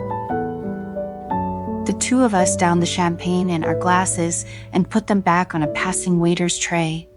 Enjoy your night, Leon. Make sure to say hi to Vicky for me. His voice chilled me, but I kept my cool and nodded before turning around and leaving. I hurriedly ran back to find Vicky, but the more I looked, I quickly realized I couldn't find her anywhere. Along with her, one of the messengers was also missing. I did not know where she went. Maybe she went outside for fresh air. I fished out my phone and called her, but she did not answer. A sense of unease entered my system and then sudden panic. These weren't my feeling. They had to be hers. I darted out the door and began searching the grounds around the club. I called her name every so often, to no avail. Soon enough, I found myself closer to the woods than the club. Looking at the building in the distance that was illuminated by the lights, I found it creepy and strange. It gave me goosebumps. Then someone suddenly spoke behind me. Mr. Knightley, I've heard a lot about you. I didn't expect us to meet like that. I jumped and spun around. I didn't know if it was because I was so focused on the castle that I did not hear the other party's footsteps. I saw a person wearing a silver mask. He was about my height, and I could tell from the build under his black suit jacket that he loved to work out as much as I did. Who are you? You can think of me as a friend. I'm here to help you. Can we talk in private? At this moment, two people appeared beside him. I could tell that these people had trained for a long time. Their movements were quick and skilled. Most importantly, they were eerily quiet. They covered half of their faces with black masks. I could not see their faces clearly. Come with us, the man in the silver mask instructed. I thought of disobeying, but there was nothing I could do. Not now, under their guidance, we came to a bench by the lake and sat down. The two followers stood a distance away from us and were on guard. Let me get straight to the point, the man began. Stop looking into this. What? You're not going to find anything, and even if you do, you'll be in for a lot more than you bargained for. Or did you not learn enough from your mother's pamphlet? I was stunned. I gritted my teeth. How do you know of that? It doesn't matter how we know, the man answered, just that we do. I'm giving you a good opportunity now. Leave, and you won't get hurt. It'll be like none of this happened. You can go back to your life and your restaurant, and I can promise you, no one will come after you. I scoffed. This is ridiculous. I went to Stan, but his next words froze me in place. Your mother was special, but in the end, even her abilities couldn't save her. My fist clenched. We've known about you for a long time, Leon, ever since you were a kid. The Knightleys wanted you found because you were different, the first product of a mutated being. We let you grow stronger because wanted to test your powers. Don't you get it? Everything you've gotten was actually given to you by us. Without the serum pumping through your mother's veins, you'd be nothing. And what we give, we can take away just as quickly. Chapter 41. Silver Mask. Vicky. The note that the silver mask had left me sat in my hand as I sat on a step at the back of the country club. From afar, I could see guests intermingling in the acres below. The last I saw Leon, he was talking to Mr. Spencer, and it seemed like a normal conversation. I'm sure if he had found something, he would come to me by now. No matter what, I needed to find something. We came here for evidence, clues, or intel into what was happening. I knew the blood hunters' helpers were here, I just didn't know who. No, I needed to stop dwelling. I kicked up my confidence and pushed aside my internal struggles. It was time to be a warrior, and warriors had no room for doubt or fear, only duty. I quietly returned to our rented room and changed into the casual clothes I had prepared beforehand. If I was sneaky enough, I could make it through without anyone noticing. I covered my face with a hat and walked to the surroundings of the villa. I used my senses to survey the area. I could tell they were also on high alert for this event. There were now twice as many guards as the last time, and most were out of my sight. My abilities then caught wind of a location. Suddenly, I could see it in my mind's eye. It was like a sort of underground room. A lot of people were going in and out in one of the glimpses. I saw the location of the entrance. It was in one of the villas. I focused harder if I tried. Maybe I could see the room number. While these people were walking underground, my bat also blended in. I was a bit surprised by the scene in front of me. It did not look like a dungeon, but more like a scientific research institute.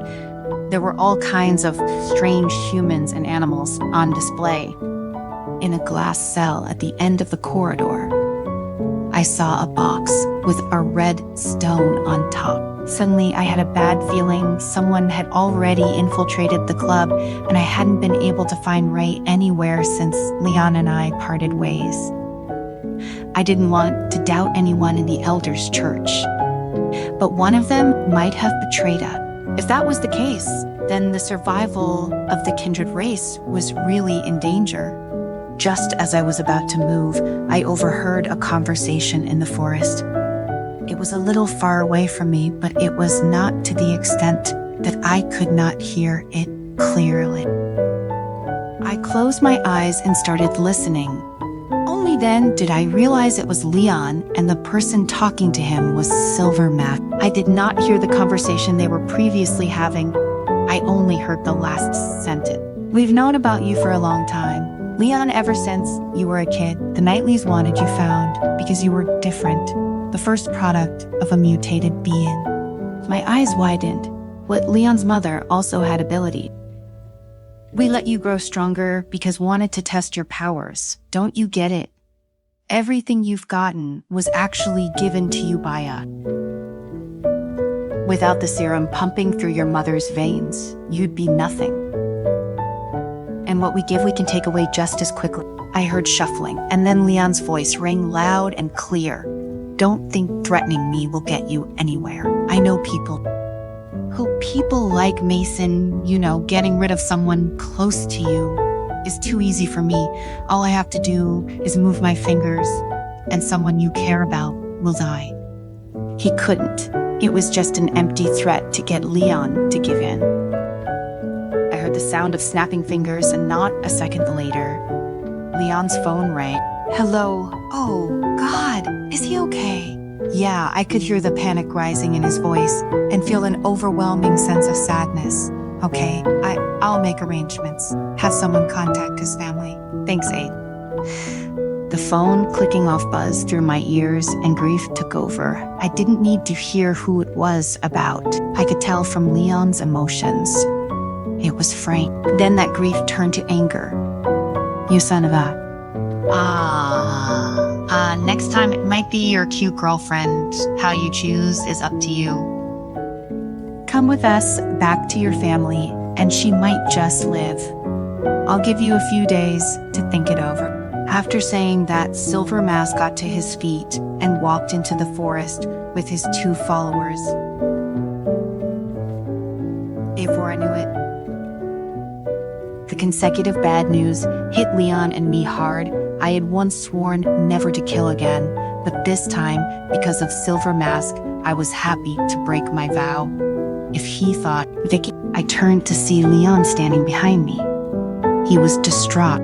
"Oh, thank God," he said, quickly pulling me into a hug. I went looking for you and I couldn't find you. And then he broke down. He let it all out. This man who everyone perceived as cold, heartless, and stoic broke down in my arm. Sean, I know I said, rubbing his back. Tears began to form in my eyes, but I didn't dare let them out. I know, I repeated, making sure to emphasize it this time. Leon showed me the kind of frustration he would not have shown in front of anyone else. I hugged him and gave him comfort. We had lost an important friend tonight. He then sniffed and backed himself out of my hold. Vicky, I have a request. I hope you can say yeah. What is it? I want you to turn me. I was stunned for a moment when I heard his words. I wanted to transform into a kindred.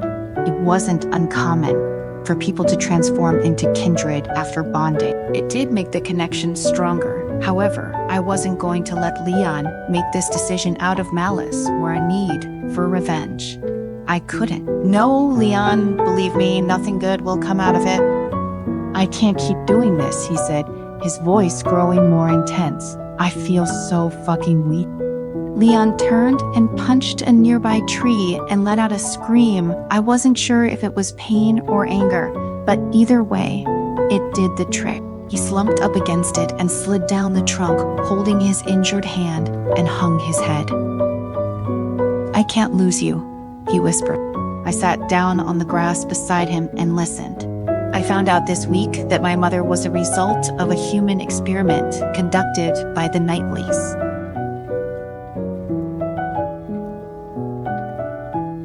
It turns out that when she arrived at their house, my father fell in love with her. I, as her son, was the firstborn baby from a test subject. It's how I got my ability. I always knew I was special, but I didn't know she was too. And now they want me to return to the Knightley estate. They said something about a deal they made. I'm so sorry, I said, placing a hand on his knee. Leon took a hold of it and looked into my eyes. I love you, Vicky, and if I can help in any capacity, even if that means upgiving my mortal life, I'll do it. I want to be strong for you. I reached out and wiped his face with my sleeve, then rested my head on his shoulder. You are strong, Leon, in so many ways, but I can't turn you not in this state. I want you to have a clear mind when you make that choice. Well, if you can't transform me, have you got any better ideas? Was there a solution? Well, there was. The best solution right now was to face it head on and show them what we were made of. However, right now, the enemy had the upper hand. We had to turn the tables on them first. I'll take care of them with strength, and you try to negotiate with them. We will figure this out, and we'll figure it out together. However, I can't guarantee what outcome we can get in the end. Promise me that if things go out of control, you'll let me give you a hand. Don't let me sit back. It seemed that Leon minded the fact that he was only a mortal. I hoped that he would know that it was all for his own good and that someday he would thank me for this decision. Leon immediately read my inner thoughts. If there is a someday, he said solemnly. Then it hit me, a solution. I've got an idea. I jumped, looking to Leon. Come here. I whispered something into his ear and he suddenly understood. That just might work. I studied him, taking in his features, and the realization of the plan hit me. It was a good one, but dangerous, and one that could possibly cost me, Leon. The risk you're going to take is great, I began. I don't want. His hand reached out and held my face still as he gazed into my eyes.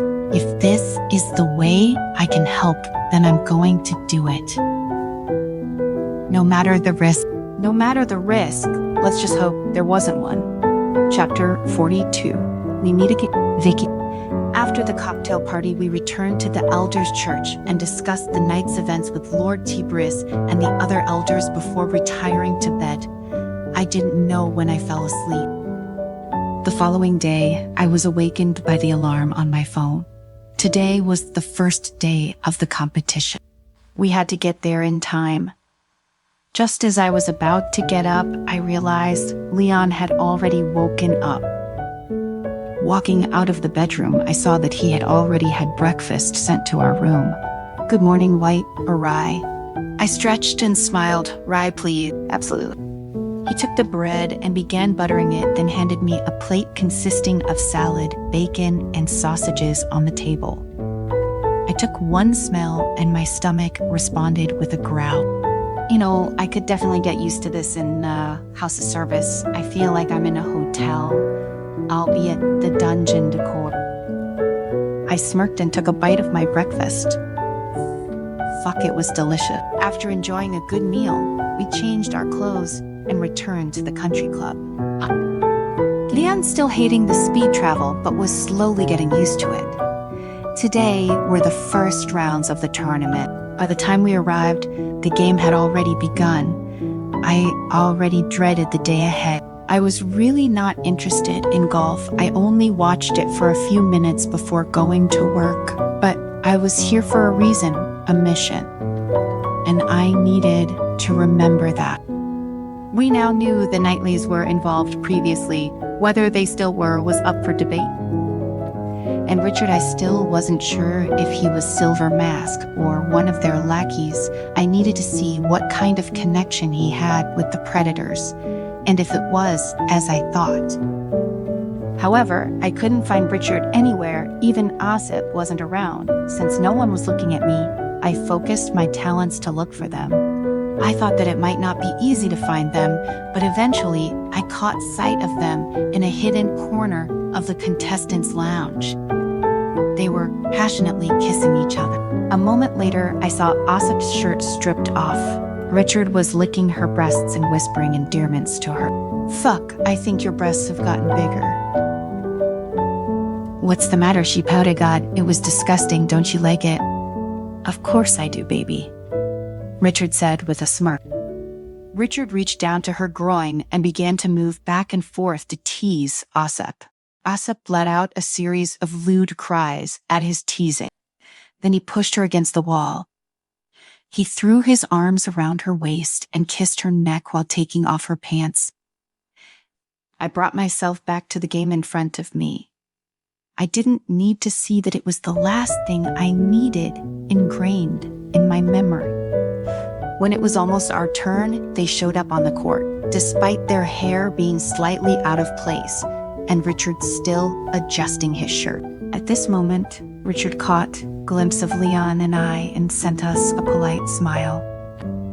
"Good morning, both of you. It'll be our turn soon. Wish us luck." Jacob held his hand to me, but I took 2 steps back. Leon tried to go up and shake it in greeting, but I immediately mentally reminded him not to. Leon understood what I meant right away. He quickly withdrew his hand, which was halfway out. Ossip just glared at me silently. Oh, I hated her. Soon, the caddies came over to help us pick up the bags. Leon winked at me, and I understood immediately that there was something off with them. It took a minute, but I could tell they were human helpers for the Predator. Swish, with a crisp sound, Ossip sent the ball flying far away. Even I, who did not know much about golf, could tell that the ball landed very well. The audience around us burst into enthusiastic applause. Leon and Richard also finished their shots one after another. Finally, it was my turn. The moment I picked up the club, I felt that something had been done to it. If I threw it forcefully, it would either hit Leon or me. So I aimed at the right position, adjusted the angle, and swung the club with more force than usual. Half of the club was thrown. The next second, the round end of the club struck Richard hard in the head with a dull thud. He fell to the ground at once. The audience erupted in cries of surprise. Ossip, who was standing at Richard's side, suddenly paled and glared at me. "Look what you've done." "Oh, I'm so sorry. It's just an accident. Let me call a doctor." Ossip grabbed my phone and then slammed it into my chest. "I'll do it." She dialed the country club medical bay on her phone and then hung up before tending to Richard. I looked back for the caddies, who were now gone. Not long after, a few medical staff in white carried Richard down. Everyone looked panicked. Leon and I were the only ones who remained calm. The match was over. According to the organizers, we would probably be last in line for the rematch. As the day went on, in true Ossip fashion, she continued to provide everyone updates on Richard, since he was not a very important figure. Most of the people who came here only asked about his condition more in the spirit of politeness than of real interest. But I couldn't stop thinking about the caddy men, or the fact that when Richard fell, he was clutching his head. But there was no visible wound. A throw like that should have either caused a concussion or a large gash on his forehead, only he experienced neither. In the end, Ossip was the only one keeping him company in the infirmary. Leon was the last to walk in to take a look while I waited outside the room. I knew if I showed my face, it'd be a bloodbath. Look at what that little bitch has done. I heard Ossip cry as Leon entered the room. I always told you she was fucked up. Leon ignored her statement. I'm so sorry, Richard. Are you okay? There was no response to Leon's question. This guy was putting on a good show, but Ossip was oblivious to all this and was still grumbling. Why did you bring her here? Richard said suddenly. Even his voice sounded fine with her status. She's not qualified to participate.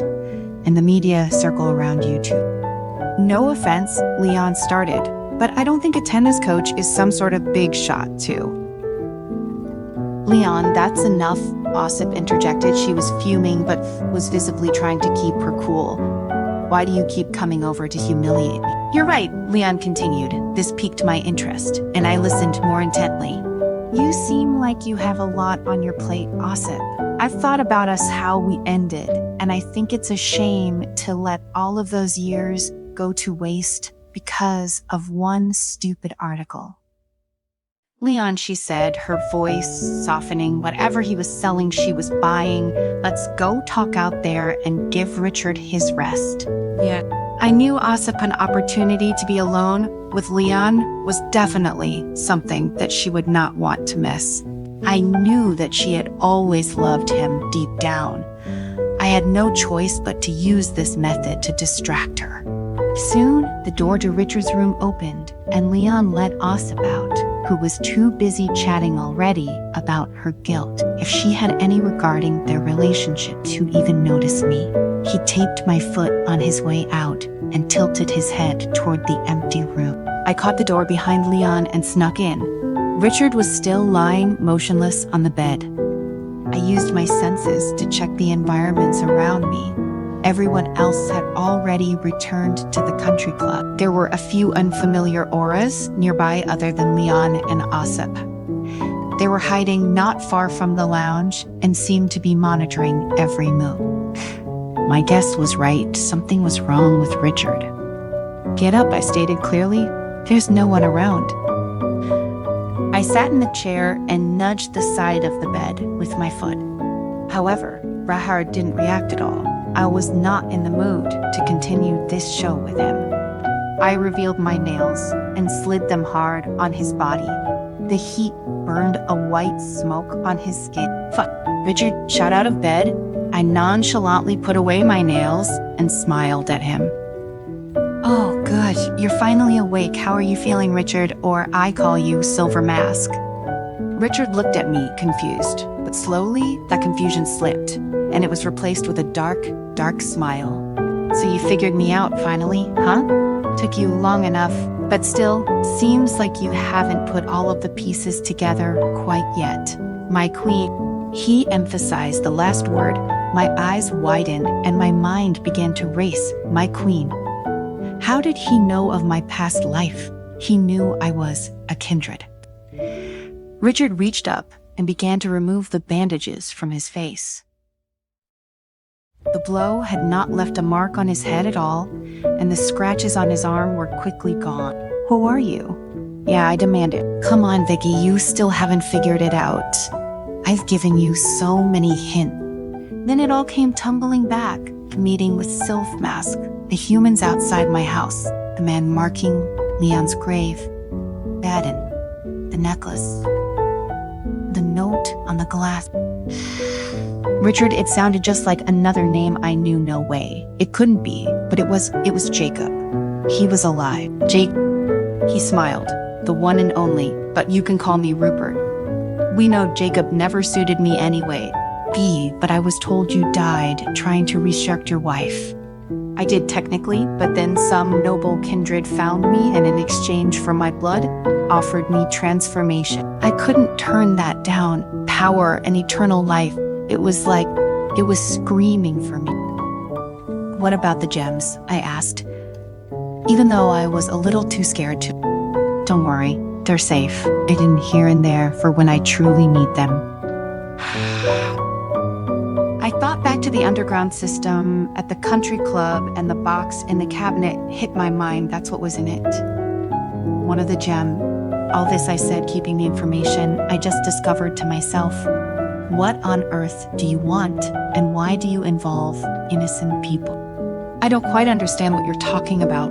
Which people are innocent? I kept a serious face and was not in the mood to play riddles with him. I grabbed him by the throat, my nails elongated and puncturing his skin just enough to draw blood and leave a mark. Gosh, you're quite angry. Please tell me you're still not mad that I stabbed you centuries ago. Come on, Vicky. You really need to get over that. Answer my question, I shouted. Well, if the innocent person you're referring to is Leon, then he's not innocent at all.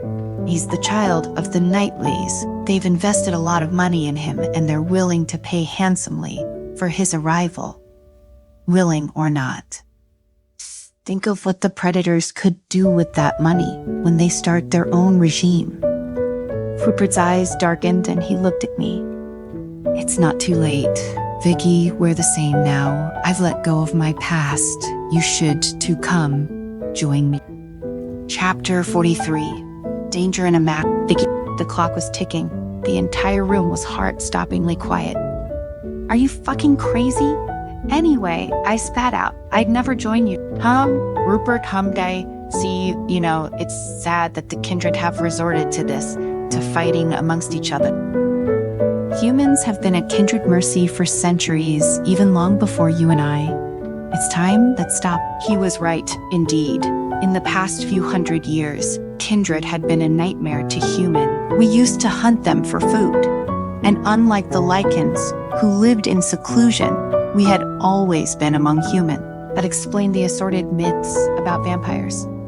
The population of Netwin City and surrounding areas in the Middle Ages had decreased drastically. History books attributed to a terrifying plague, brought there by the Mastings from the east. Some cities had no survivors at all. However, we all knew the true story. The Mastinese were victims as well. Kindred weren't biased when it came to feeding. Less than 10% of their population returned home, most of them indisposed. That was one of the key factors that ultimately led to the downfall of their empire. But that was another story. Later, humans launched the witch hunt. Furious, after finding out what we did, they joined forces and killed many kindred. Even humans who had the slightest associations with us were burned to death. Witch hunters started gaining ground from that time. 100 years of endless wars took a heavy toll on both sides. In the end, the blood pact was signed, and we've been abiding by it since then. But just because he was right didn't mean what he was doing was right. I knew Rupert had always hated my kind, even if he was one of us now. But he shouldn't hold me alone, accountable for the history. He hurt the man I loved, and my friend. I wouldn't forgive him. No matter who you represent, you, Victoria, are a kindred. Rupert continued. You are our enemy. The beautiful world that God gave to mankind has been ruined by you monsters. You speak as if you're still human, I sneered. But you're not. Rupert, you're a kindred just like me. You're right, Rupert noted. But if I can destroy your kind from the inside, then maybe I can save humanity. I'm giving you a choice. Victoria, give me your body in service and work for God to repent your sins. That That way, I can consider sparing your lover. I couldn't listen to him anymore. I squeezed his neck tighter, but he just laughed. He knew I couldn't kill him this way. Who are you to speak for God? Yeah, I snarled. Thousands of humans will die for Wait, what are thousands to save the masses? He croaked out. At this, my hand fell limp. He was willing to sacrifice anyone to see his plan come through. It was madness. Say whatever you want, monster, he spit out once he regained his voice. It seems that we failed to reach an agreement. Now I don't need an excuse to kill you. Rupert slowly took out the silver mask and put it on. Suddenly, white smoke was released from the corners of the room. I took a sniff. The smoke was odorless, but my tongue went numb immediately. I clapped a hand over my mouth and smashed through the glass window beside me, landing in the woods. I didn't see how Rupert reacted, but I heard his voice soon after. I've already prepared the stage for you. Let the show begin tonight, he said, and burst out laughing. His frantic laughter echoed in the woods, and he disappeared at this moment. Leon appeared outside of the infirmary to check the situation. When he saw me down on one knee, he immediately rushed over. Vicky, are you okay? Yeah, what happened? I'm fine, I coughed. Don't worry, I just inhaled a bit of poisonous gas. I'll be fine soon. Let's get out of here. He's going to take action tonight. Ossip heard the noise and wasn't far behind Leon. She looked around and saw Leon and me, but not Rupert. What happened? Where's Richard? What the hell did you do to him? She was a blabbermouth. If anyone outside knew what had happened here, there would be trouble.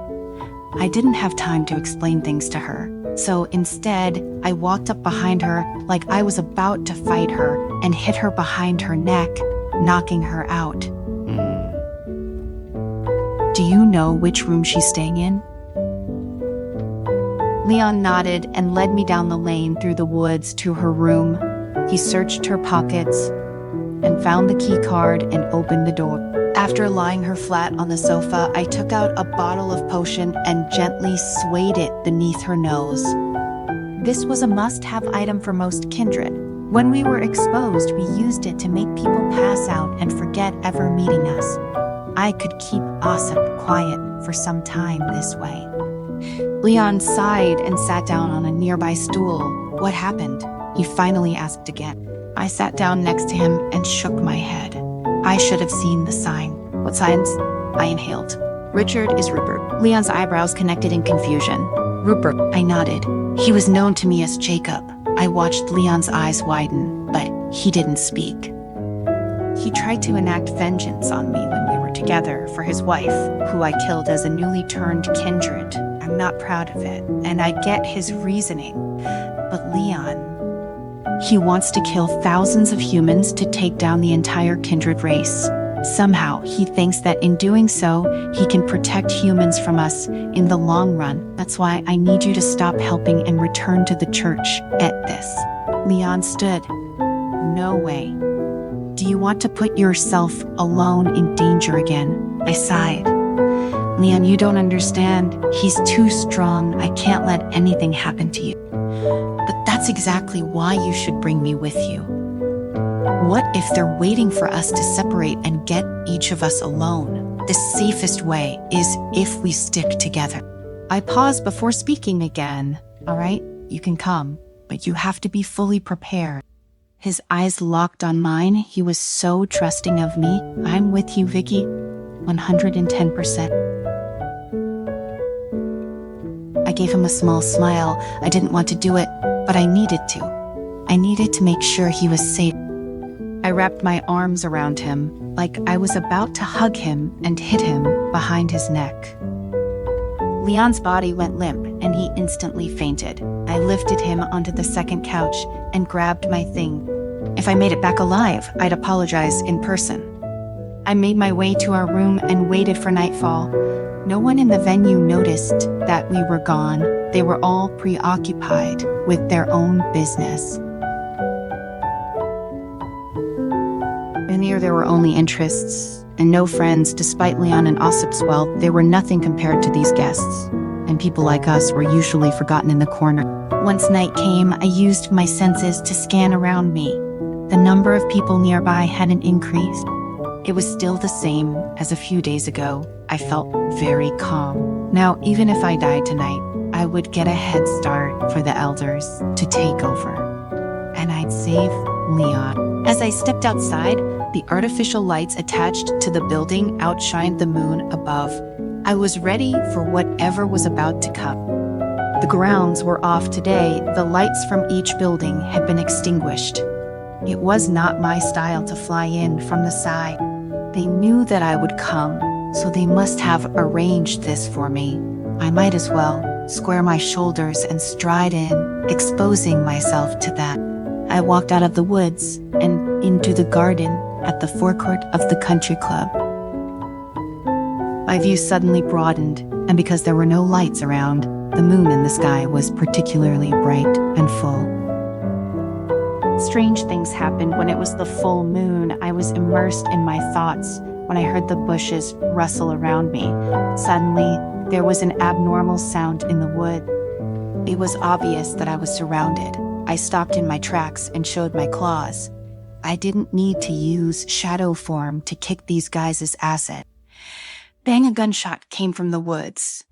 I heard it the second the bullet left the muzzle and tilted my head aside. The bullet brushed past my cheek and flew away. Since when are long-range attacks a thing? Bang, bang, bang. More gunshots were heard, and I dodged with slight movements. I could tell that these bullets were the same as those Baden had used. They were specially crafted. However, the attempt to bring me down in a clearing by long-range attacks was too half-brained to become the cunning guy behind this assault. There was only one explanation. They were trying to distract me. When I figured that out, a man jumped out of the bushes with a swoosh, coming at me with a dagger aimed at my neck. I darted to the side and raised my claws to block a bullet at the same time. Then I whirled around and kicked the first man hard, sending him flying back into the wood. The feeling of his body against my foot told me that he was a kindred, more importantly, a blood hunter. I wondered whether those firing at me were blood hunters too. But before I could figure that out, the ground began to shake beneath my feet. I heard a whoosh. A steel spike shot out from the ground beside my feet and was headed straight toward my back. Chapter 44, Night of the Kindred. Leon, wake up. We're gonna be late. I opened my eyes halfway to see a blurry figure standing in front of me, calling out my name. The voice was vaguely familiar. Mom. The figure reached out and hit me hard with its hand, but I was so tired and just wanted to go back to sleep that it barely fazed me. Suddenly, it pushed me back forcefully. I felt my body fall down a cliff. The strong sense of weightlessness made my heart race, and I hit the ground with a thud. My body jerked itself awake as I fell onto the ground. I lazily looked around. The location looked familiar, but also strange. Where was I? I got up and saw I was alone. There was light not far away outside of the window, and there seemed to be many people gathering nearby. I couldn't remember anything. I checked my body and then touched my neck. I see that it hurt like hell. There was a bump. What the fuck was going on? I glanced around and then saw the fridge. I raced for it to get ice for my neck. I closed the door and groaned as the coolness hit my injury. Vicky, I called out, Vicky, you here? I called her name as I searched the entire house and found nothing. Then a few footsteps came from around the corner. She's not here. I turned my head quickly in the direction of the sound, causing a shooting pain to travel up my neck. Asa pray. What is going on? Why are you here? Because it's my villa. Her what? I was completely confused. I tried to recall what had happened, but my mind was empty. I couldn't think of anything. I knew that something important must have happened, and that the big bump behind my neck must have been why I had barely any memory. Ossip then turned, and I saw a similar mark on her neck, and then it came back. Vicky had knocked her out after she had found us outside of the infirmary in order to keep her from remembering anything related to the last few hours, especially that she wasn't human. I remembered that Vicky was a kindred and everything leading up to that, but I don't understand why she'd knock me unconscious too. At first, I was confused. Now I was downright angry. I had asked to help her, and this was the way she repaid the kindness. I bet she was out there trying to manage on her own like hell she was going to. I set the ice on the counter and headed for the door. I heard Asa calling after me. She was probably just as weirded out as I was, but I didn't dare look. I stalked out of the house and headed toward this singular source of light at the club. When I was crossing the woods, I smelled a strange fragrance that jolted my senses. My intuition told me not to inhale too much of it, so I covered my nose and continued onward. Only a few feet later were my suspicions and intuition correct. Under a lamplight, directly in front of me, were several people lying on the ground, some of whom were still holding glasses. They must have breathed in whatever I was smelling unknowingly. Whoever was behind all of this was working fast. I bent down and tried to wake one of them up, but it was useless. They were all unconscious and in deep slumber. I carefully checked everyone on the ground and noticed that none of them were waiters, which was odd. I wanted to stay and help, but the longer I stayed, the more I put myself at risk. So I headed to my room and grabbed hold of the suitcase I left on the shelf. I opened it. It was filled with guns, bullets, and bulletproof vests. I hurried to change my clothes and ran into the woods with my bag. The country club grounds at night was very eerie. There was no light besides the one in the woods, but I vaguely heard some sounds from afar. They sounded like gunshot.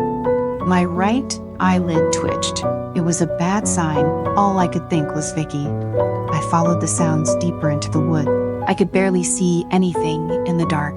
Fortunately, I was prepared. There was a bright flashlight in my backpack, and I turned it on.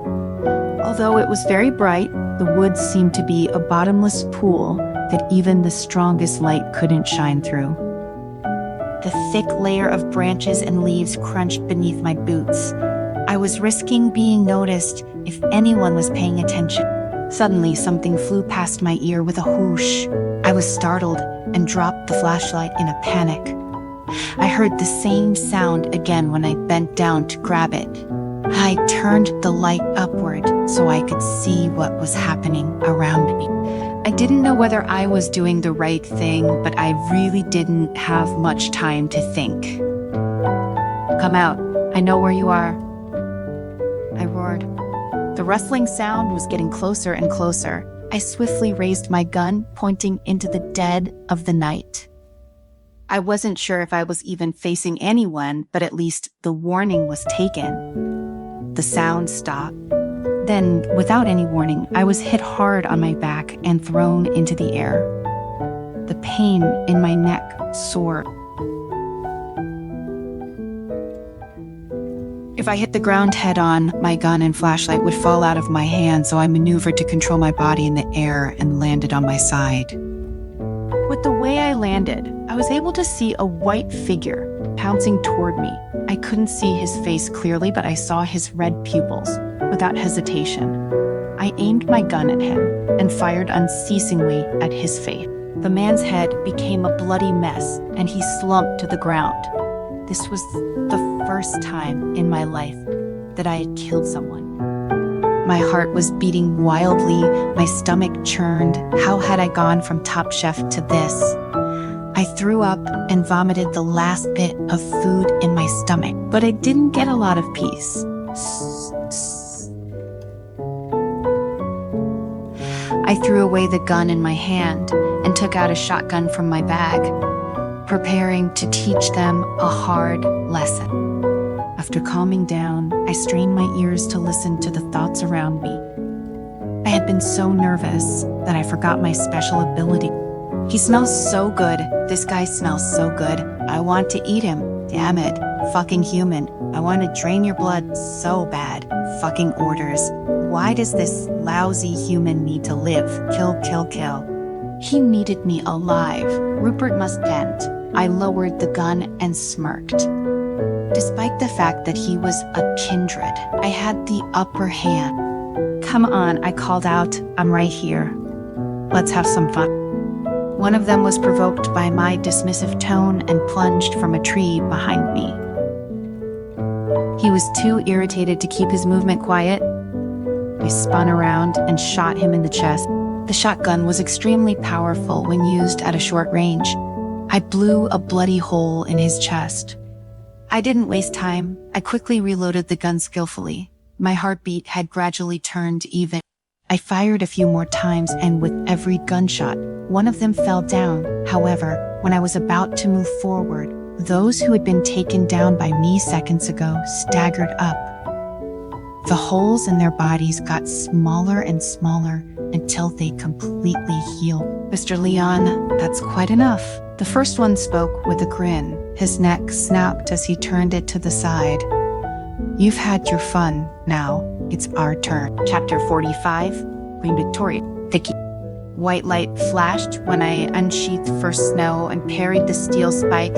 I casually waved it in the air, and that man was immediately frozen still, shattering into pieces. A moment later, even kindred weren't able to recover from such damage. Without giving me time to catch my breath, more surrounded me. I was done with wasting time on them. I swung my arms with a swoosh, using my claws and first snow, which now was a dagger, to cut my enemies into pieces.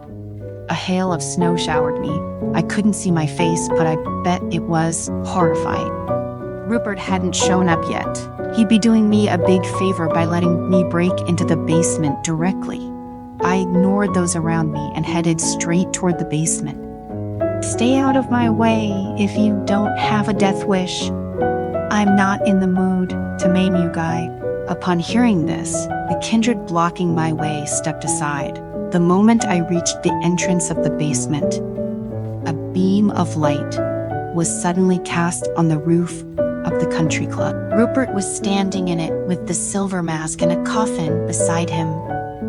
I didn't need to guess to know who it was for. I just couldn't get past the pompous grandeur of it all. His goal had been clear since the first time he'd appeared. He wanted me dead. He wanted all kindred dead. Rupert leapt off the roof with the coffin. The light followed him to the ground, giving him an incredible horror. How magnificent is this? He started with a clap of his hands. Here we are together again. Each of us tricking the humans into thinking we're more than blood-sucking leeches. His eyes narrowed in on me, and his smile quickly faded. Then, like another being took over, he picked himself up. Welcome to the show. I heard a snap, and a beam of light was cast on me. Unperturbed, I gripped the hilt of my dagger and turned to face him. I don't see the need to enjoy the moment for someone who will die tonight. Rupert burst out laughing. Oh, I won't kill you. Not yet. Anyways, I was too hasty last time. He fluttered his hand in the air like he was pushing aside a bug.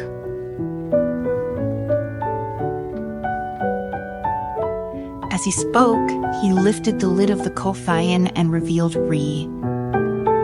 My eyes widened, and I had to hold myself back from racing for her. Her hands were nailed to the back of the coffin so that when he placed it upright and opened it, she was hanging inside. Her eyes were bloodshot, and she cried out in pain. Let her go, I demanded, tightening my grip on the dagger. I knew I probably didn't stand a chance, but I couldn't stand by and watch them torture her to death. I adjusted my stance so I was taller, more confident. It was my fault. She was here. He was here for me, and if I could stop this, I would. But instead of responding, Rupert simply smiled. It all happened so fast. He reached into his pocket, took out a silver revolver, raised his hand, and shot Ran in the forehead. Black smoke swirled up from the hole that the cursed bullet opened in Reese's head. The smell of burned flesh assailed my nostrils. I knew the smell too well. Reese slumped over in the coffin, and I lost my cool. I clutched my dagger and lunged forward. "You bastard, I'll kill you." I lifted my dagger and brought it down again and again, going straight for his jugular. The blade whistled through the air and reflected dazzling light. However, Rupert was much faster than me and dodged my strikes. Without giving himself any time to steady himself, I came at him again, with my claws sweeping at his face.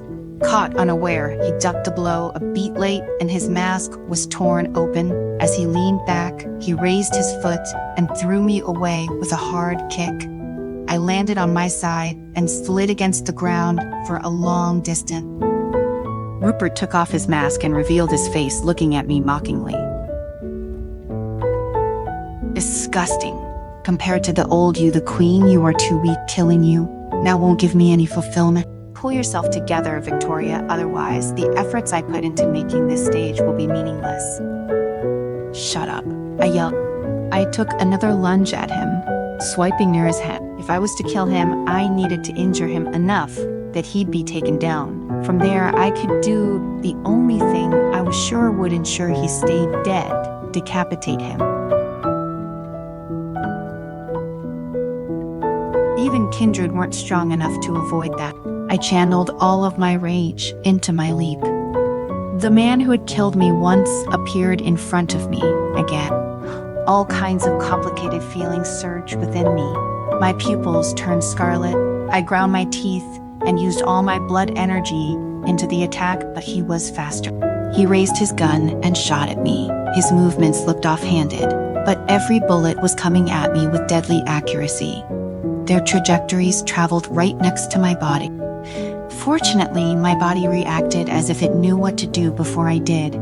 I swayed my left hand upward, my claws emitting a red light as I swiped for his neck. I heard a howl as he staggered back, seemed to have hit him. There was blood on my claws. I landed back on my feet, weapon still held out in defense. Sure enough, I saw a bright red cut on his neck. "That's more like it, Victoria," he grinned, holding his wound. Fuck this. I wasn't interested in what he said. I moved faster and faster because of anger. Red and white flashes flew toward him, one after another. Within seconds, I left several more cuts on Rupert's body. However, at the same time, he fired 2 more shots at me. The first bullet was blocked by the necklace, but the second shot directly pierced through the protective shield. I failed to dodge it and got shot in my leg. The bullet immediately gave a burning sensation. My self-healing ability seemed to have been counteracted by the curse on the bullet. Black smoke mixed with the smell of burnt flesh came from my wound. The searing sensation breathed at my nerve. I endured the pain and took out the bullet. Only then did the wound begin to heal slowly. "It's a cursed bullet, a new technology developed by none other than me," Rupert said, slowly approaching me. "It's tipped with lichen blood and vermin." As he spoke, he gave his revolver a flick and the bullet magazine slid out. He reloaded it with a stunningly fast speed. I took this chance to adjust my breathing. This body was restricted too much. First snow kept absorbing my blood energy. Recovering all by myself was too slow. I'd soon exhaust myself. At this moment, I couldn't help but miss the body I used to have. Rupert's satisfaction waned, and it was replaced with a deep hatred and pain as he raised his weapon to me. "This is for my wife." He shot at me twice. I raised first snow to block the bullets, but it was sent flying far away. Although he didn't use my nemesis item to weaken me, lichen blood and vermin were poisonous to all kindred, and it took time to detoxify them. I needed to buy myself some time. "You're gonna kill me," I scoffed, trying to make myself sound more confident than I was. "Didn't you say that my body is very important to you?" Rupert knew of my weaknesses, one of them being never giving up. Another was not leaving behind the helpless. He could have chosen to use Reedy to threaten me into submission, but he didn't, perhaps because he wanted to derive some sort of perverse amusement from torturing me. He shrugged at my word. Yes, your body is a priceless treasure to the Knightleys. They want to perform many experiments on you and Leon, but I don't care about that. I just want to see you completely destroyed by me again, just like Greeria years ago. I'm doing you a favor. You'll finally get peace. His weapon cocked and locked in place. His hand was on the trigger. Say goodnight, Blood Queen Victoria. This part has ended. Thank you for listening. If you would like to continue listening to the next part, please let me know by leaving a comment.